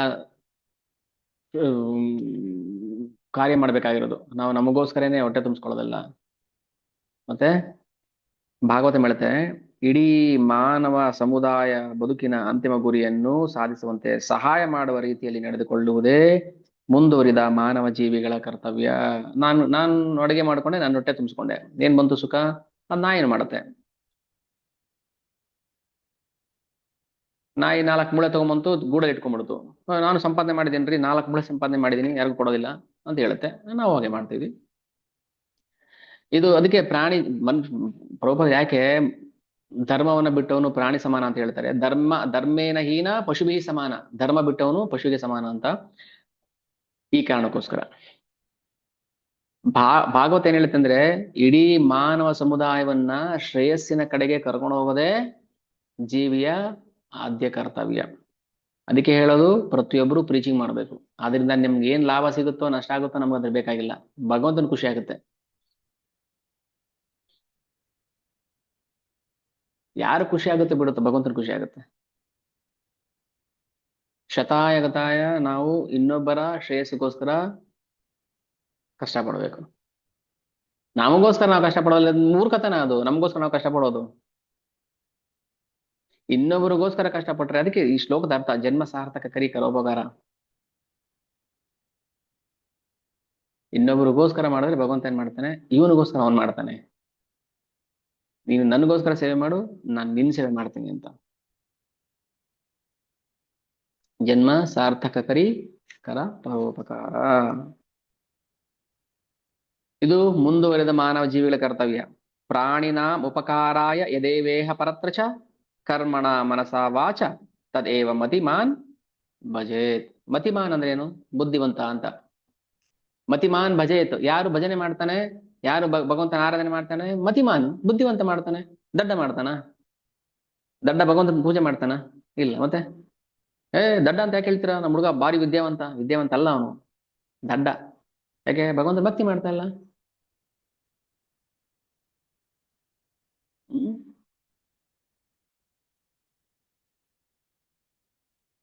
ವಿಷ್ಣು ಪುರಾಣ, ಪುರಾಣಗಳಲ್ಲಿ ಬರುವ ಮಾತುಗಳು ಭಗವಂತ ಹೇಳುವಂತ ಮಾತು. ಕರ್ಮಣ ಮನಸ ವಾಚ, ಮಾಡುವ ಕೆಲಸಗಳು ಮನಸ್ಸು ಮತ್ತೆ ಮಾತು. ತದೇವ ಮತಿಮಾನ್ ಭಜೇತ್, ಬುದ್ಧಿವಂತನಾದವನು ದೈಹಿಕವಾಗಿ ಕಾಯೇನ ವಾಚ ಮನಸ ಭಗವಂತನ ಸೇವೆ ಮಾಡ್ತಾನೆ.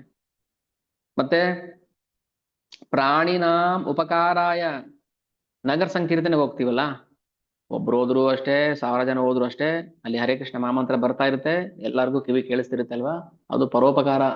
ಅದಕ್ಕಿಂತ ದೊಡ್ಡ ಪರೋಪಕಾರ 3 ಜಗತ್ತಲ್ಲಿ ಯಾವುದೂ ಇಲ್ಲ. ಯಾವುದಕ್ಕಿಂತ?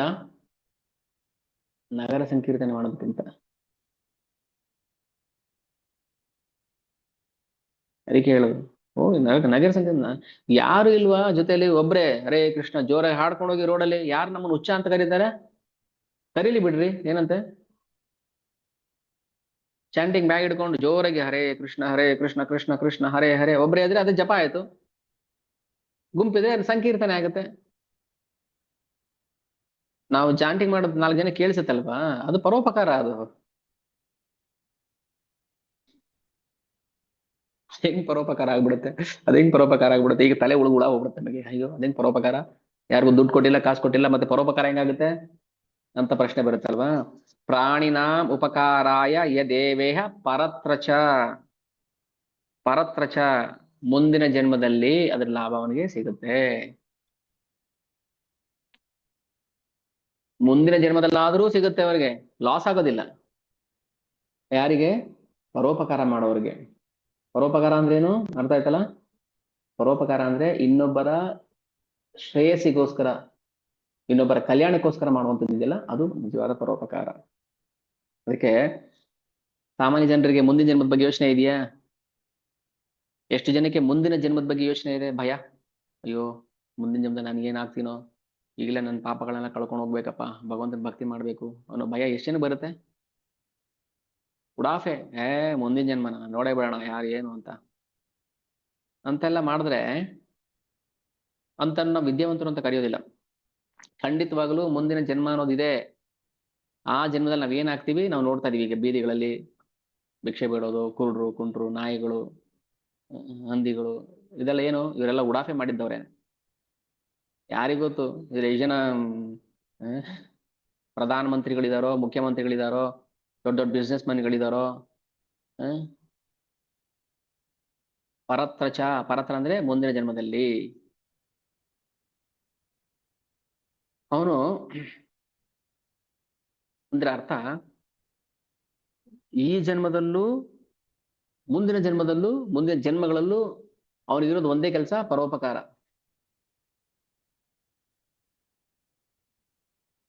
ಕರ್ಮಣ ಮನಸ ವಾಚ.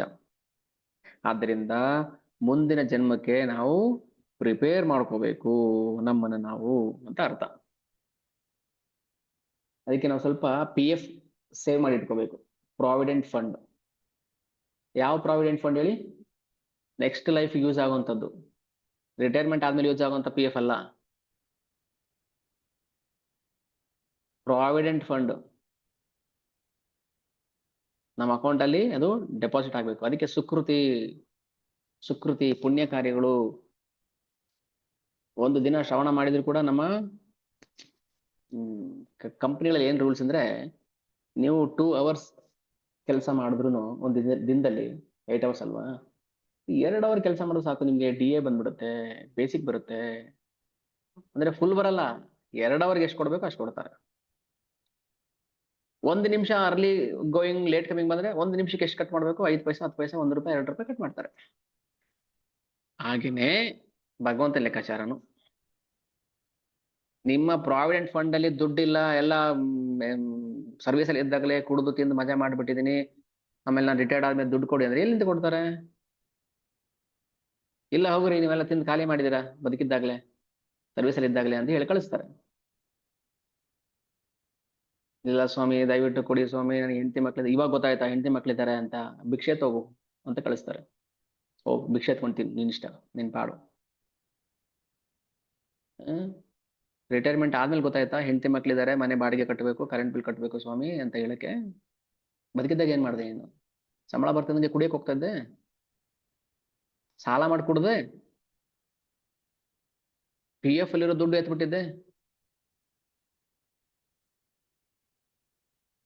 ಏನಕ್ಕೋಸ್ಕರ ಮಾಡಿದೆ? ಶ್ರೇಯಸ್ಗೋಸ್ಕರ ಮಾಡ್ತೀಯಾ? ಬುದ್ಧಿವಂತನಾದವನು ಸ್ವಲ್ಪ ಸ್ವಲ್ಪ ಕೂಡಿ ಇಡ್ತಾನೆ ಅಲ್ವಾ? ಬೇಕಾಗುತ್ತೆ ತಗೊಳಪ್ಪ, ನನಗೆ ನಾನು ರಿಟೈರ್ಡ್ ಆದ್ಮೇಲೆ, ನನ್ನ ಕಾಯಿಲೆ ಬಿದ್ದಾಗ, ಮುದುಕ ಆದಾಗ, ನನ್ನ ಯಾರು ನೋಡ್ಕೊಳ್ದೇ ಇದ್ದಾಗ, ನಾನು ಬಿದ್ದಾಗ ಅಂತ ಕೂಡಿಟ್ಟಿರೋದಿಲ್ವಾ? ಹಾಗೇನೆ ಸ್ಪಿರಿಚುವಲ್ ಲೈಫ್ ಅಲ್ಲೂ ಕೂಡ ನಾವು ಮುಂದಿನ ಜನ್ಮದಲ್ಲಿ ನಾಯಿನೋ ಕತ್ತೆನೋ ಆಗಿ ಬಂದ್ರೆ ಯಾರು ನಮ್ಮನ್ನು ಕಾಪಾಡಬೇಕು, ಸ್ವಲ್ಪ ಕೂಡಿ ಇಡೋಣ ಅಂತ ಬುದ್ಧಿ ಬರ್ತದೆ ಅವನಿಗೆ. ಅಂಥವ್ರು ಮಾತ್ರ ಪುಣ್ಯ ಕೆಲಸ ಮಾಡ್ತಾರೆ, ಪ್ರಚಾರ ಮಾಡ್ತಾರೆ, ಬುಕ್ ಡಿಸ್ಟ್ರಿಬ್ಯೂಷನ್ ಮಾಡ್ತಾರೆ, ಸೇವೆ ಮಾಡ್ತಾರೆ. ನಮ್ಗೆ ಅವೆಲ್ಲ ಏನ್ ಬೇಕಾಗಿಲ್ಲ, ನಮ್ಗೆ ಅವೆಲ್ಲ ಅದ್ರ ಅವಶ್ಯಕತೆ ಇಲ್ಲ, ನಾವು ನಂಬೋದಿಲ್ಲ ರೀ ಪುನರ್ಜನ್ಮದಲ್ಲಿ. ಬನ್ನಿ ಪರವಾಗಿಲ್ಲ, ಕಂಪ್ನಿನ ಹೊಣೆ ಅದಕ್ಕೆ. ಆ ಎಂಪ್ಲಾಯಿಗೆ ಕಂಪ್ನಿ ಜವಾಬ್ದಾರಿ ತಗೊಳ್ತಾರ? ಸಂಬಳ ಕೊಡ್ತಾ ಇದ್ರು, ಎಲ್ಲಾ ಫೆಸಿಲಿಟಿ ಕೊಟ್ರು ಸರ್ವಿಸ್ ಅಲ್ಲಿ ಇದ್ದಾಗ, PF, ಗ್ರಾಚ್ಯುಟಿ, ಇನ್ಸೆಂಟಿವ್, ಅದು ಇದೆಲ್ಲ ಕೊಟ್ರು, ನೀನ್ ಕುಡಿದು ತಿಂದು ಮಜಾ ಮಾಡಿದೆ. ಈಗ ನಾನ್ ಜವಾಬ್ದಾರಿನಾ ಅದಕ್ಕೆ? ಪ್ರಾಣಿನಾಂ ಉಪಕಾರಾಯ ಯದೇವೇಹ ಪರತ್ರಚ ಕರ್ಮಣ ಮನಸ ವಾಚ ತದೇವ ಮತಿಮಾನ್ ಭಜೇತ್. ಬುದ್ಧಿವಂತನಾದವನು ಭಗವಂತನ ಆರಾಧನೆ ಮಾಡ್ತಾನೆ. ಹೀಗೆ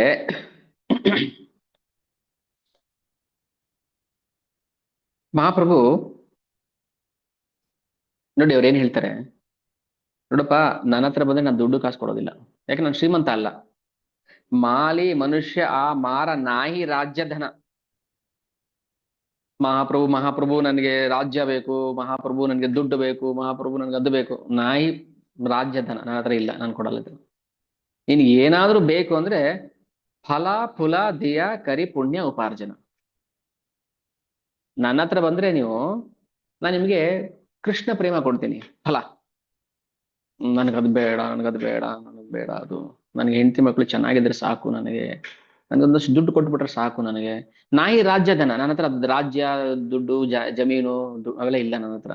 ನನ್ನ ಹತ್ರ ಕೃಷ್ಣ ಪ್ರೇಮ ಅನ್ನುವ ಹಣ್ಣಿದೆ, ಬೇಕಾ? ಬೇಕಾ? ಬೇಡ ಬೇಡ, ಸಾರಿ, ನಮ್ಗದ್ ಬೇಡ. ಅದೇ ತಾನೇ ನಾವು ಮಾಡ್ತಾ ಇರೋದು.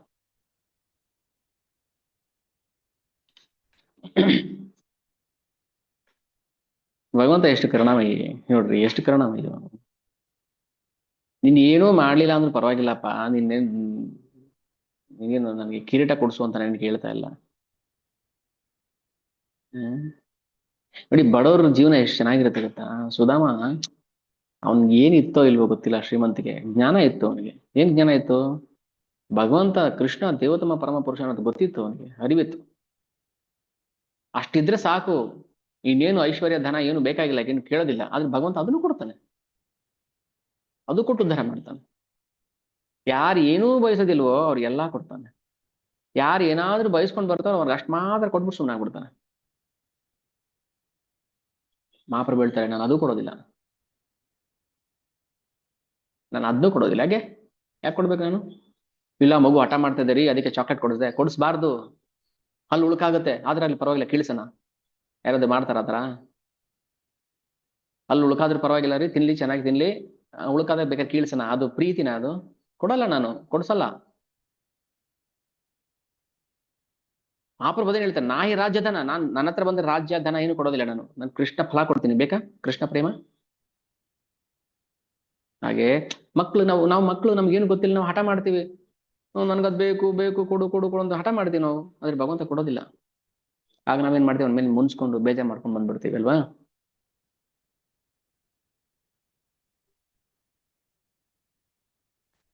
ಮಾನವ ಸಮಾಜಕ್ಕೆ ಒಳಿತು ಮಾಡಲು ಶ್ರೀಮಂತರಾಗಬೇಕು ಅಂತ ಏನೂ ಇಲ್ಲ.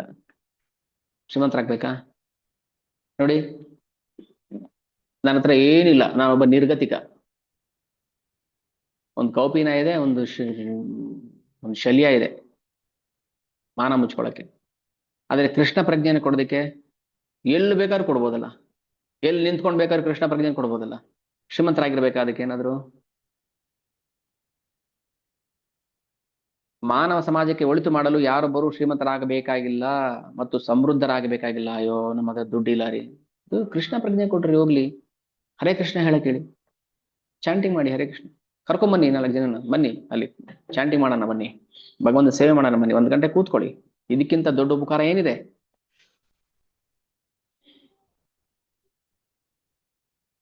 ಅದಕ್ಕೆ ಹೇಳೋದು ಚೈತನ್ಯ ಚರಿತಾಮೃತ ನಾವು ಓದ್ತಾ ಓದ್ತಾ ಏನಾಗುತ್ತೆ ಮನಸ್ಸಲ್ಲಿ ಭಾವಾರ್ಥ. ಅದಕ್ಕೆ ಹೇಳುದು ಭಾವಾರ್ಥ ಚೆನ್ನಾಗಿ ಓದ್ಬೇಕು.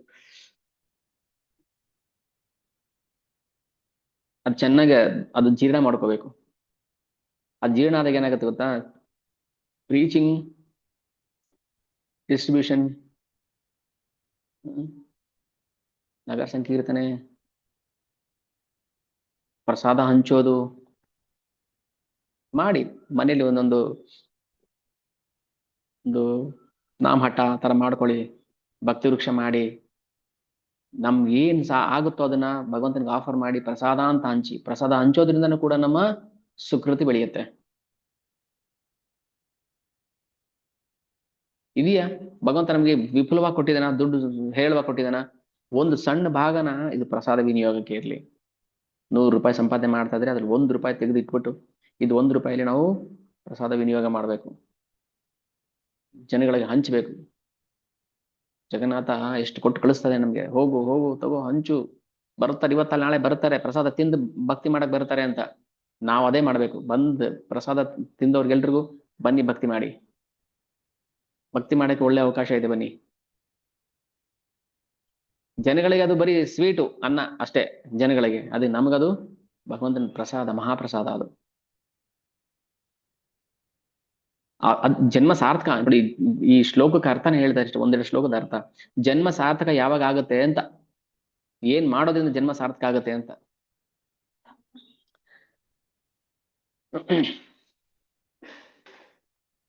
ಅಹೋ ಯೇಷಾಂ ವರಂ ಜನ್ಮ ಸರ್ವ ಪ್ರಾಣಿ ಉಪಜೀವಿನಾಂ ಸುಜನಸ್ಯವ ಯೇಷಾಂ ವೈ ವಿಮುಖ ಯಾಂತಿ ನಾರ್ಥಿನಃ. ಮರಗಳ ಜನ್ಮ ಒಳ್ಳೇದು ಮನುಷ್ಯನ ಜನ್ಮಕ್ಕಿಂತ. ಯಾರು ಭಕ್ತಿ ಮಾಡ್ತಾ ಇಲ್ವೋ ಅವ್ರಿಗಿಂತ ಮರ ಜನ್ಮ ವಾಸಿ ಅಂತೆ. ನೋಡಿ ಹೇಳ್ತೆ, ಅಹೋ ಯೇಷಾಂ ವರಂ ಜನ್ಮ ಸರ್ವ ಪ್ರಾಣಿ ಉಪಜೀವಿನಾಂ. ಉಪಜೀವನ, ನಾವೆಲ್ಲ ಉಪಜೀವನ ಮಾಡ್ತಾ ಇದ್ದೀವಿ, ಜೀವನ ಮಾಡ್ತಾ ಇಲ್ಲ. ಏನ್ರಿ ಹೇಗಿದೆ ಜೀವನ? ಅಯ್ಯೋ ಜೀವನನ ಯಾಕೆ ಹೇಳ್ತೀರಾ, ನಮ್ ಜೀವನದ ಕತೆ. ಮತ್ತೇನ್ ಮಾಡ್ತೀರಾ? ನಾವು ಉಪಜೀವನ ಮಾಡ್ತಾ ಇದೀವಿ. ಏನು? ನನ್ನ ಹೊಟ್ಟೆ ತುಂಬಿಸೋಷ್ಟು ಮಾತ್ರ ನಾನು ಮಾಡ್ತೀನಿ. ನಾವು ಇನ್ನೊಬ್ರು ಹೊಟ್ಟೆ ತುಂಬಿಸೋಷ್ಟು ದೊಡ್ಡ ನಾವು ಇದಲ್ಲ. ಜೀವನ ಅಂದ್ರೆ ಇನ್ನೊಬ್ಬರಿಗೋಸ್ಕರ ಬದುಕೋದು ಜೀವನ, ನಮಗೋಸ್ಕರ ಅಲ್ಲ. ನಮಗೋಸ್ಕರ ಬದುಕೋದು ಉಪಜೀವನ. ನಮಗೋಸ್ಕರ ಬದುಕೋದು ಉಪಜೀವನ. ನೋಡಿ ಹೇಗೆ ಹೇಳ್ತಾ. ಅದಕ್ಕೆ ಪ್ರತಿಯೊಂದು ಇದೆಲ್ಲ ನಮ್ಗೆ ಗೊತ್ತಿಲ್ಲ, ನಮ್ಗೆ ಏನು ಗೊತ್ತಿಲ್ಲ. ನಾವು ಭಾಗವತ ಓದಿದಾಗ ಒಂದೊಂದು ಪದದ ಅರ್ಥ ಓದಿದಾಗ ಹೌದು ಜೀವನ ಅಂತ ಹೇಳ್ಬೋದಿತ್ತಲ್ಲ, ಯಾಕೆ ಉಪಜೀವನ ಅಂದ್ರೆ? ಉಪಜೀವನ ಅಂದ್ರೆ ತನ್ನ ಜೀವನಕ್ಕೋಸ್ಕರ ಬದುಕಿರೋನು ಉಪಜೀವನ. ಅದು ಪ್ರಾಣಿ ಈಕ್ವಲ್ಸ್ ಟು ಅನಿಮಲ್. ಮತ್ತೆ ಪರೋಪಕಾರ ಇಲ್ಲಿಂದ ಮಾಡ್ತಿದೀವಿ ನಾವು. ಯಾವ ಕಡೆಯಿಂದ ಪರೋಪಕಾರ ಮಾಡ್ತಾ ಇದೀವಿ? ಸುಜನಸ್ಯೇವ ಯೇಷಾಂ ವೈ ವಿಮುಖ ಯಾಂತಿ ನಾರ್ಥಿನಃ. ಅರೇ ಈ ಮರಗಳ ಜನ್ಮನೇ ಪರವಾಗಿಲ್ಲಪ್ಪ, ಹಣ್ಣು ಕೊಡುತ್ತೆ, ನೆರಳು ಕೊಡುತ್ತೆ. ಆ ಮರ ಕಡೆಗೆ ಬಂದವನಿಗೂ ಹಣ್ಣು ಕೊಡುತ್ತೆ. ಬಾಪ ಮರ ಕಡೆಗೆ ಬಂದಿದ್ಯಾ, ತಗೋ ಹಣ್ಣು ತಿಂದ್ಬಿಟ್ಟು ಕಡಿ. ಬಾಬಾ ಮರ ಕಡೆಗೆ ಬಂದಿದ್ಯಾ, ನನ್ನ ಕಡೆಗೆ ಬಂದಿದ್ಯಾ, ಸ್ವಲ್ಪ ಹೊತ್ತು ಕೂತ್ಕೋ ನೆರಳಲ್ಲಿ ರೆಸ್ಟ್ ತಗೊಂಡು ಆಮೇಲೆ ಕಡಿ. ಇಂಥ ಜನ್ಮ ಬೇಡವಾ ನಮಗೆ? ಭಕ್ತಿ ಮಾಡದೇ ಇರೋ ಜನ್ಮಕ್ಕಿಂತ ಮರದ ಜನ್ಮ ವಾಸಿ ಅಲ್ವಾ? ಆ ಮರ ಸತ್ತ ಮೇಲೆ ಏನಾಗುತ್ತೆ? ಯಾವ್ದೋ ಭಕ್ತರ ಕುಟುಂಬದಲ್ಲಿ ಹುಟ್ಟುತ್ತಾರೆ. ಯಾಕೆ? ಬದುಕಿರೋಷ್ಟು ಕಾಲ ಅದು ಬೇರೆಯವ್ರಿಗೆ ಹಣ್ಣುಗಳನ್ನೇ ಕೊಡ್ತಾ ಇತ್ತು, ನೆರಳೇ ಕೊಡ್ತಾ ಇತ್ತು. ಯಾರ್ಯಾರ ಮನೆಯಲ್ಲಿ ದೇವ್ರ ಮನೆ ಮಾಡಿಸ್ಕೊಂಡ್ರು ಆ ಮರ ಕಡ್ದು, ಪೀಠ ಮಾಡಿಸ್ಕೊಂಡ್ರು ಆ ಮರ ಕಡ್ದು. ಸೇವೆ ಮಾಡ್ಲಿಲ್ವಾ ಅದು? ನಾವ್ ಯಾರ್ಗ್ ಆಗ್ತಿದೀವಿ? ನಾವ್ ಎಷ್ಟು ಜನಕ್ಕೆ ಸೇವೆ ಮಾಡ್ತಾ ಇದೀವಿ ನಾವು? ಮತ್ತೆ ಮರಗಳ ಹುಟ್ಟೋದು ಒಳ್ಳೇದಲ್ವಾ?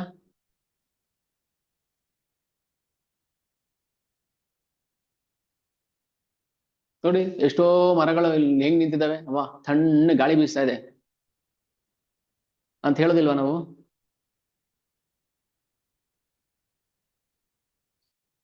ಅಂಥದ್ರಲ್ಲಿ ಅದಕ್ಕೇನ್ ಬುದ್ಧಿ ಇಲ್ಲ, ಅದಕ್ಕೆ ನಿಂತಿದೆ ಸುಮ್ಮನೆ ಮರ. ನಮ್ಗೆಲ್ಲಾ ಇದ್ದು ಕೂಡ ನಾವ್ ಏನು ಮಾಡ್ತಾ ಇಲ್ವಲ್ಲ. ಹ ಭಯ ಬರ್ಬೇಕು ಬೇಡಬೇಕು ನಮ್ಗೆ? ಕರ್ಮಣ ಮನಸ ವಾಚ ತದೇವ ಮತಿಮಾನ್ ಭಜೇತ್. ಮರ ಭಜನೆ ಮಾಡತ್ತಾ? ಹರೇ ಕೃಷ್ಣ ಮಂತ್ರ ಹೇಳುತ್ತ ಮರ? ನಾವು ನಡೆದಾಡೋ ಮರ. ಮರನೂ ಮಂತ್ರ ಹೇಳೋದಿಲ್ಲ, ನಾವು ಮಂತ್ರ ಹೇಳೋದಿಲ್ಲ. ಮರನೂ ಭಕ್ತಿ ಮಾಡ್ತಾ ಇಲ್ಲ, ನಾವು ಭಕ್ತಿ ಮಾಡ್ತಾ ಇಲ್ಲ.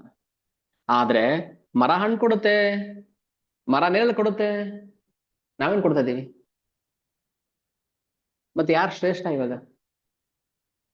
ಮಹಾಪ್ರಭು ಹೇಳ್ತಾರೆ, ಅಹೋ ಯೇಷಾಂ ವರಂ ಜನ್ಮ. ನೋಡಿ ನೋಡಿ, ಅಯ್ಯೋ, ಮನುಷ್ಯ ಜನ್ಮಕ್ಕಿಂತ ಮರ ಜನ್ಮ ವಾಸಿ. ಸರ್ವ ಪ್ರಾಣಿ ಉಪಜೀವನ. ಪಾಪ ಅದಕ್ಕೇನ್ ಗೊತ್ತಿಲ್ಲ, ಆದ್ರೂ ಉಪಕಾರ ಮಾಡ್ತಾ ಇದ್ದೀನಿ ಒಬ್ರಿಗೆ. ಆದ್ರೆ ಸುಜನ ಸೇವಾ, ಆದ್ರೆ ಇಂಥ ಜನಗಳಿದಾರಲ್ಲ, ಈ ಜನಗಳು ಆ ನಿಜವಾದ ಜನ. ಸುಜನ ಅಂದ್ರೆ ಯಾರು ಗೊತ್ತಾ? ಸುಜನ ಅಂದ್ರೆ ಮರ. ಸುಜನ ಸೇವ ಅಂದ್ರೆ ನಮ್ಮ ಲೆಕ್ಕಾಚಾರದಲ್ಲಿ ಅದೊಂದು ಮರ. ಆದ್ರೆ ಭಗವಂತ ಏನ್ ಮಾಡ್ತಾನೆ ಗೊತ್ತಾ? ನೋಡು, ಇವನ್ನ ನೆಕ್ಸ್ಟ್ ಮುಂದಿನ ಜನ್ಮಕ್ಕೆ ನಾನು ಏನ್ ಕರ್ಮ ಮಾಡಿತ್ತು ಮರ ಆಗಿ ಬಂದಿದೆ, ಮುಂದೆ ಇವನನ್ನ ದೊಡ್ಡ ಭಕ್ತನಾಗಿ ಎಲ್ಲೋ ಭಕ್ತರು ಕುಟುಂಬ ರೂಪಿಸ್ಬಿಡ್ತೀನಿ, ಉದ್ಧಾರ ಆಗ್ಬಿಟ್ನ.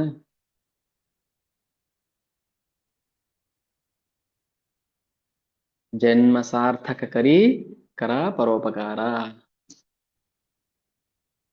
ಕೊಡಿ ಕೃಷ್ಣ ಪ್ರಜ್ಞೆ ಕೊಡಿ, ಇದಕ್ಕಿಂತ ದೊಡ್ಡ ಉಪಕಾರ ಇನ್ನೊಂದಿಲ್ಲ ಅಂತ ಮಹಾಪ್ರಭುನೇ ಹೇಳ್ತಾ ಇದ್ದಾರೆ. ಆಗ ಮರಗಳಿಗೆ ಖುಷಿ ಆಯ್ತು, ಆಹಾ ನೋಡ್ರಿ ಭಗವಂತ ನಮ್ಮನ್ನು ಹೊಗಳ್ತಾ ಇದ್ದಾನೆ, ಭಗವಂತ ನಮ್ಮನ್ನು ಹೊಗಳ್ತಾ ಇದ್ದಾನೆ. ಜನ ಅವಕ್ಕೇನಂದ್ರೆ ನೋಡಿ, ಜನಗಳಿಗೆ ಚೀಮಾರಿ ಆಗ್ತಿದ್ದಾರೆ. ಅಯ್ಯೋ ಈ ಜನಗಳ ಏನಪ್ಪಾ, ಆ ಒಂದು ನಯಾ ಪೈಸದ ಪ್ರಯೋಜನ ಇಲ್ಲ, ಜನ ಭಕ್ತಿ ಮಾಡ್ತಾ ಇಲ್ಲ, ಅವ್ರಿಗಿಂತ ನೀವೇ ವಾಸಿ. ಆಗ ಮರಗಳಿಗೆ ಖುಷಿ ಆಯ್ತು. ಹೇಳ್ತಾರೆ, ಏಯ್ ಆಜ್ಞಾ ಕೈಲ ಇದು ಚೈತನ್ಯ ಮಾಲಾಕಾರ ಪರಮ ಆನಂದ ಪಾಯಲ ವೃಕ್ಷ ಪರಿವಾರ. ಬನ್ರೋ ವೃಕ್ಷ ಪರಿವಾರದವರು, ಆಲದ ಮರ, ಹಲಸಿನ ಮರ, ಹಳ್ಳಿ ಮರ, ನೋಡು ನಮ್ ಬಗ್ಗೆ ಭಗವಂತ ಹೊಗಳ್ತಾ ಇದ್ದಾನೆ. ಅವ್ರಿಗೆ ಆನಂದ ಆಯ್ತು. ಎಂತ ಆನಂದ? ಪರಮ ಆನಂದ ಪಾಯಲ ವೃಕ್ಷ ಪರಿವಾರ.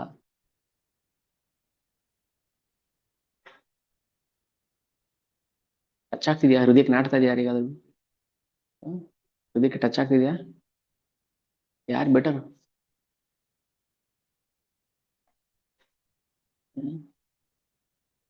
ನಾವ್ ಏನಪ್ಪ ಮಾಡ್ತಿದೀವಿ? ಒಂದು ದಿನಕ್ಕಾದ್ರೆ ನಮ್ಗೆ ಯೋಚನೆ ಬಂತ, ನಾವೇನ್ ನಮ್ ಮನುಷ್ಯನಾಗ ಬಂದು ಏನ್ ಮಾಡ್ತಾ ಇದೀವಿ, ನಮ್ಗಿಂತ ಪ್ರಾಣಿಗಳೇ ಉತ್ತಮ ಅಂತ? ಮಹಾಭಾರತದಲ್ಲಿ ಒಂದು ಕಥೆ ಬರುತ್ತೆ, ಭೀಷ್ಮಾಚಾರ್ಯರು ಹೇಳ್ತಾರೆ, ಅಲ್ಲ ನಾವು ಪಕ್ಷಿಗಳಾಗಿ, ಒಂದು ಪಕ್ಷಿಗಳು ಮಾತಾಡ್ಕೊಳ್ಳೋದು, ಪಾರಿವಾಳ ಮಾತಾಡ್ಕೊಳ್ಳೋದು, ನಾವು ಪಕ್ಷಿಗಳಾಗಿ ಬದುಕಿ ಏನ್ ಪ್ರಯೋಜನ? ಆ? ನಾವು ಸತ್ರೆ ಆ ಬೇಡ, ಒಬ್ಬ ಬೇಡ ಬಂದಿರ್ತಾನೆ ಪಕ್ಷಿಗೆ ಬಾಣ ಹೊಡೆಯೋದಕ್ಕೆ, ನಾನ್ ಪ್ರಾಣ ಕೊಟ್ರೆ ನಾನು ಒಂದೊತ್ತು ಊಟ ಆದ್ರೂ ಹಾಕ್ತೀನಿ ಅವನಿಗೆ ಅಂತ. ಆ ಬೇಡನ್ಗೆ ಒಂದೊತ್ತು ಊಟ ಆದ್ರೂ ಹಾಕ್ತೀನಿ ನಾನು ಸತ್ರೆ. ಮನುಷ್ಯ ಯಾರಿಗ ಆಗ್ತದಾನೆ? ಸತ್ರೆ ಅವ್ನು ತಿಂತಾರ ಅವ್ರನ್ನ ಬೇಯಿಸ್ಕೊಂಡು? ಬದುಕಿದ್ರೂ ಪ್ರಯೋಜನ ಇಲ್ಲ, ಸತ್ರೂ ಪ್ರಯೋಜನ ಇಲ್ಲ. ನಮ್ ಬಗ್ಗೆ ನಮಗೆ ಅಸಹ್ಯ ಬರ್ಬೇಕು ಮೊದ್ಲು. ಯಾವಾಗ ನಾವು ಭಗವಂತ ಶರಣಾಗ್ತೀವಿ, ನಮ್ ಬಗ್ಗೆ ನಮ್ಗೆ ಅಸಹ್ಯ ಬಂದಾಗ, ಎಂತ ಜನ್ಮ ನಂದು. ಯಜ್ಞ ಮಾಡ್ತಾ ಬ್ರಾಹ್ಮಣರಿಗೆ ಬಂತಲ್ಲ, ಎಂತ ಜನ್ಮ, ಎಂತ ಜನ್ಮ. ಬ್ರಾಹ್ಮಣರಾಗಿ ಹುಟ್ಟಿ, ವೈದಿಕರಾಗಿ ಹುಟ್ಟಿ, ನಮ್ಮ ಹೆಂಡತಿಯರಿಗೆ ಸಿಗದಿರೋ ಭಾಗ್ಯ, ಸಿಕ್ಕಿರೋ ಭಾಗ್ಯ ನಮಗ್ ಸಿಗ್ಲಿಲ್ವಲ್ಲ. ನಮ್ಗಿಲ್ದಿರೋ ಭಾಗ್ಯ ನಮ್ ಹೆಂಡತಿರಿಗೆ ಸಿಕ್ತಲ್ಲ, ನಮ್ ಜನ್ಮಕ್ ಧಿಕ್ಕಾರ ಇರ್ಲಿ ಅಂತ. ವೃಕ್ಷ ಪರಿವಾರದವರು ಪರಮ ಆನಂದ. ಏಯ್ ಆಜ್ಞಾ ಕೈಲ, ಭಗವಂತ ಸಾಕ್ಷಾತ್ ಭಗವಂತನೇ ಹೇಳ್ಬಿಟ್ರಲ್ಲ, ಮಾಲಕಾರ ಅವನು, ತೋಟದ ಯಜಮಾನ, ಇಡೀ ಜಗತ್ತೆನ್ನುವ ತೋಟಕ್ಕೆ ಯಜಮಾನ ಜಗನ್ನಾಥ. ಜಗನ್ನಾಥ ಬಂದು ಹೇಳ್ತಾನೆ, ಮರಗಳೇ ನೀವೇ ವಾಸಿ, ಪರವಾಗಿಲ್ಲ ಮನುಷ್ಯನಿಗಿಂತ. ಯಾಕೆ? ಏಯ್ ಯಾಹ ತಾಹ ದಾನಕರೇ ಪ್ರೇಮ ಫಲ ಫಲ ಸ್ವಾದೆ ಮತ್ತ ಲೋಕಃ ಇಲ್ಲ ಸಕಲ. ನಿಮ್ಮ ಆ ಪ್ರೇಮದ ಹಣ್ಣನ್ನ ತಿಂದು ಮರಗಳು ಅಂದ್ರೆ ಇಲ್ಲಿ ಭಕ್ತರಿಗೆ ಹೇಳ್ತಾ ಇರೋದು. ಮರ ಹಣ್ಣು ಅಂದ್ರೆ ಭಕ್ತರು, ಕೃಷ್ಣ ಪ್ರೇಮ ಇದಕ್ಕೆ ಅರ್ಥ ಮಾಡ್ಕೋಬೇಕು. ಮತ್ತೆ ಮರದ ಯಾವ್ದೋ ನಾವು ಸಸ್ಯಶಾಸ್ತ್ರ ಪಾಠ ಮಾಡ್ತಾ ಇಲ್ಲ, ಸಸ್ಯಶಾಸ್ತ್ರ. ಇದು ಕೃಷ್ಣ ಪ್ರೇಮದ ಬಗ್ಗೆ ಮಾತಾಡ್ತೀವಿ. ಭಕ್ತರು ಕೃಷ್ಣ ಪ್ರೇಮ ಅನ್ನುವ ಹಣ್ಣನ್ನ ಕೊಡ್ತಾರಲ್ಲ, ಆ ಹಣ್ಣನ್ನ ಇನ್ನೊಬ್ಬರಿಗೆ ಹಂಚ್ತಾರಲ್ಲ, ಅಂತವ್ರ ಜನ್ಮ ಸಾರ್ಥಕ ಆಗುತ್ತೆ ಅಂತ ಅರ್ಥದಲ್ಲಿ ಹೇಳ್ತಾ ಇರೋದು. ಹೇಳ್ತಾರೆ, ಈ ಹಣ್ಣನ್ನ ಯಾವತ್ತಾದ್ರೂ ಒಂದು ದಿನ ಹಂಚಿದ್ರೆ ಅವನು ಒಂದಲ್ಲ ಒಂದಿನ ಹಣ್ಣಿನ ರುಚಿಗೋಸ್ಕರ ಹುಡ್ಕೊಂಡು ಬರ್ತಾನೆ. ನಾವೊಂದು 10 ವರ್ಷದಿಂದ ಇಲ್ಲಿ ಬೆಂಗಳೂರಿಗೆ ಬಂದಾಗ ಬಸವನಗುಡಿ, ಗಾಂಧಿ ಬಜಾರ್, ವಿದ್ಯಾರ್ಥಿ ಭವನ ದೋಸೆ ತಿಂದಿದ್ವಿ ಅಂತ 10 ವರ್ಷ ಆದ್ಮೇಲೆ ನೆನ್ಸ್ಕೊಂಡ್ ಬರ್ತಾನಂತೆ. ಹ ಎಲ್ಲೆಲ್ಲಿಂದನೂ ಬರ್ತಾರೆ ಅಲ್ಲಿಗೆ ದೋಸೆ ತಿನ್ನೋದಕ್ಕೆ, ಅಲ್ಲಿ ಏನೋ ಟೇಸ್ಟ್ ಇದೆ ಅಂತ. ಹಾಗೇನೆ ಅಲ್ಲ, ಒಂದು ಭೌತಿಕ ದೋಸೆ ತಿಂದ್ರೆ ಅಷ್ಟು ರುಚಿ ಹತ್ಬಿಡುತ್ತೆ ನಮಗೆ. ಹಾಗಾದ್ರೆ ಫಲಾಸ್ವಾದೆ ಮತ್ತ ಕೃಷ್ಣ ಪ್ರೇಮದ ಮತ್ತು ಬಂದ ಮೇಲೆ ವಾಪಸ್ ಬರದೇ ಇರ್ತಾನ ಅವನು. ಈ ಜನ್ಮ ಅಲ್ಲ, ಇನ್ನೊಂದು ಜನ್ಮಕ್ಕಾದ್ರೂ ಅವ್ನು ಖಂಡಿತ ಕೃಷ್ಣ ಪ್ರಜ್ಞೆಗೆ ಬಂದೇ ಬರ್ತಾನೆ.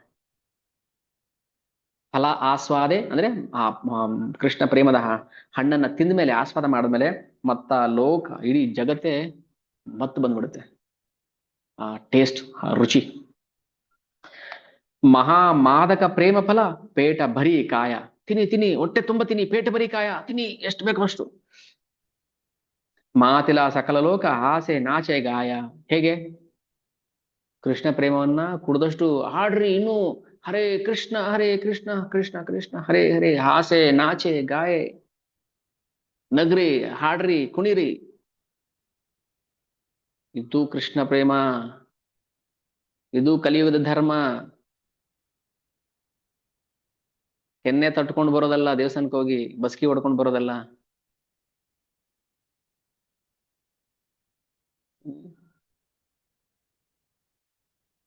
ಏನ್ ಉಂಡು ವಾದ ಮಾಡ್ತಾರೆ ಅಂದ್ರೆ, ಯಾಕ್ರಿ ದೇವ್ ಗಣಪತಿ ಮುಂದೆ ಬಸ್ಕಿ ಹೊಡಿತಿದ್ದೀರಾ? ಏನ್ ಪನಿಷ್ಮೆಂಟ್ ಕೊಟ್ರಾ ನಿಮ್ಗೇನಾದ್ರು? ಇಲ್ಲ ಇಲ್ಲ, ಗಣಪತಿ ಮುಂದೆ ಬಸ್ಕಿ ಹೊಡೆದ್ರೆ ಏನಾಗುತ್ತೆ ಅಂದ್ರೆ ಮಂಡಿ ನೋವು ಹೋಗುತ್ತೆ. ಎಲ್ಲ ಮೂರ್ಖ, ಮಂಡಿ ನೋವು ಬರ್ಲಿ, ಮಂಡಿ ನೋವು ಹೋಗ್ಲಿ ಅಂತ ನಮ್ಮ ಪೂರ್ವಜರು ಬಸ್ಕಿ ಹೊಡಿಯಕ್ಕೆ ಹೇಳಿದ್ರ? ಗಣಪತಿ ಮುಂದೆ ನಿಂತ್ಕೊಂಡು ಅಥವಾ ದೇವತೆಗಳ ಮುಂದೆ ನಿಂತ್ಕೊಂಡು ಕೆನ್ನೆಗೆ ಪಟ ಪಟ ಅಂತ ಹೊಡ್ಕೊಂಡು ಅದಲ್ಲಪ್ಪ. ನಿನಗೆ ನಿನ್ಗೆ ತಪ್ಪಿನ ಅರಿವಾದ್ರೂ ಇದೆಯಾ? ಹೋಗ್ಲಿ. ಭಾಗವತ ಹೇಳ್ತಾರೆ, ಕ್ವಚಿತ್ ಚರಿತಿ ಭದ್ರಾಯ ಕ್ವಚಿತ್ ಚರಿತಿ ತತ್ ಪುನಃ ಪ್ರಾಯಶ್ಚಿತ್ತ ಮತೋಪಾರ್ಥ ಮನ್ಯೇ ಕುಂಜರ ಶೌಚವತ್ತು. ಇಲ್ಲಿ ಬಸ್ಕೆ ಹೊಡಿತೀಯ, ಮತ್ತೆ ಅಲ್ವಾಗ ಅದೇ ಕೆಲಸ ಮಾಡ್ತೀಯ, ಮತ್ತೆ ನಾಳೆ ಬರ್ತೀಯ ಬಸ್ಕೆ ಹೊಡಿತೀಯ ಅದೇ ಕೆಲಸ ಮಾಡ್ತೀಯ, ಮತ್ತೆ ನಾಡಿದ್ದು ಬರ್ತೀಯ ಬಸ್ಕೆ ಹೊಡಿತೀಯ ಅದೇ ಕೆಲಸ ಮಾಡ್ತೀಯ. ಪ್ರಾಯಶ್ಚಿತ್ತ ಮತೋಪಾರ್ಥ ಮನ್ಯೇ ಕುಂಜರ ಶೌಚವತ್ತು. ಆನೆ ಸ್ನಾನ. ತಪ್ಪು ಮಾಡಿದ್ಯಾ ತಾನೆ, ಗೊತ್ತಾಯ್ತಾ ನಿನಗೆ? ತಿದ್ದುಕೊಂಡು ಹೋಗು. ಅದಕ್ಕೋಸ್ಕರ ಬರೋದು ಅಲ್ಲಿ ಬಸ್ಕೆ ಹೊಡಿಯೋದಕ್ಕೆ. ಅದೊಂದು ಹ್ಯಾಬಿಟ್ ಅಲ್ಲ, ಅದೊಂದು ಹ್ಯಾಬಿಚುವಲ್ ಪ್ರಾಕ್ಟೀಸ್. ಬರಬೇಕು ಹೊಡಿಬೇಕು ಅಲ್ಲ, ಅದು ನಿಜವಾದ ಭಕ್ತಿ ಅಲ್ಲ ಅದು. ಅದಕ್ಕೆ ಪರೀಕ್ಷಿತ್ ಮಹಾರಾಜ ಪ್ರಶ್ನೆ ಮಾಡ್ತಾರೆ, ಅಲ್ಲ ಕ್ವಚಿತ್ ಚರಿತಿ ಭದ್ರಾಯಾಮ್, ಕೆಲವು ಟೈಮ್ ಏನ್ ಮಾಡ್ತಾನೆ ಒಳ್ಳೆ ಕೆಲಸ ಮಾಡ್ತಾನೆ, ಆಮೇಲೆ ಕೆಲವು ಟೈಮು ಕೆಟ್ಟ ಕೆಲಸ ಮಾಡ್ತಾನೆ. ಕ್ವಚಿತ್ ಚರಿತಿ ತತ್ ಪುನಃ, ಮತ್ತೆ ಅದೇ ಕೆಲಸ ಮಾಡ್ತಾನೆ. ಅಂಥವ್ರೂ ಕೂಡ ಏನ್ ಮಾಡ್ಬೇಕು? ಮಹಾ ಮಾದಕ ಪ್ರೇಮ ಫಲ ಪೇಟ ಬರಿ ಖಾಯ. ಅಲ್ಲಿ ನಿಂತ್ಕೊಂಡು ಬಸ್ಗೆ ಹೊಡೋದ್ರ ಬದಲು ಬಾಯಲ್ಲಿ ತಗೋ ಚಾಂಟಿಂಗ್ ಬಿಡ್ಸಿಡ್ಕೋ, ಜಪ ಮಾಡು, ಕುಣಿ, ಎಂಜಾಯ್ ಮಾಡು. ಮಾತಿಲ ಸಕಲ ಲೋಕ ಹಾಸೆ ನಾಚೆ ಗಾಯ. ಇದು ಇವಾಗ ರುಚಿ ಸಿಕ್ತಲ್ಲ, ಇದು ಬೇಕಾಗಿರೋದು ಭಗವಂತನಿಗೆ, ಅದಲ್ಲ. ನಿನಗೆ ಬಸ್ಕಿ ಹೊಡಿಸಿ ಪಾಪ ಅವನಿಗೇನಾಗ್ಬೇಕಾಗಿತ್ತು?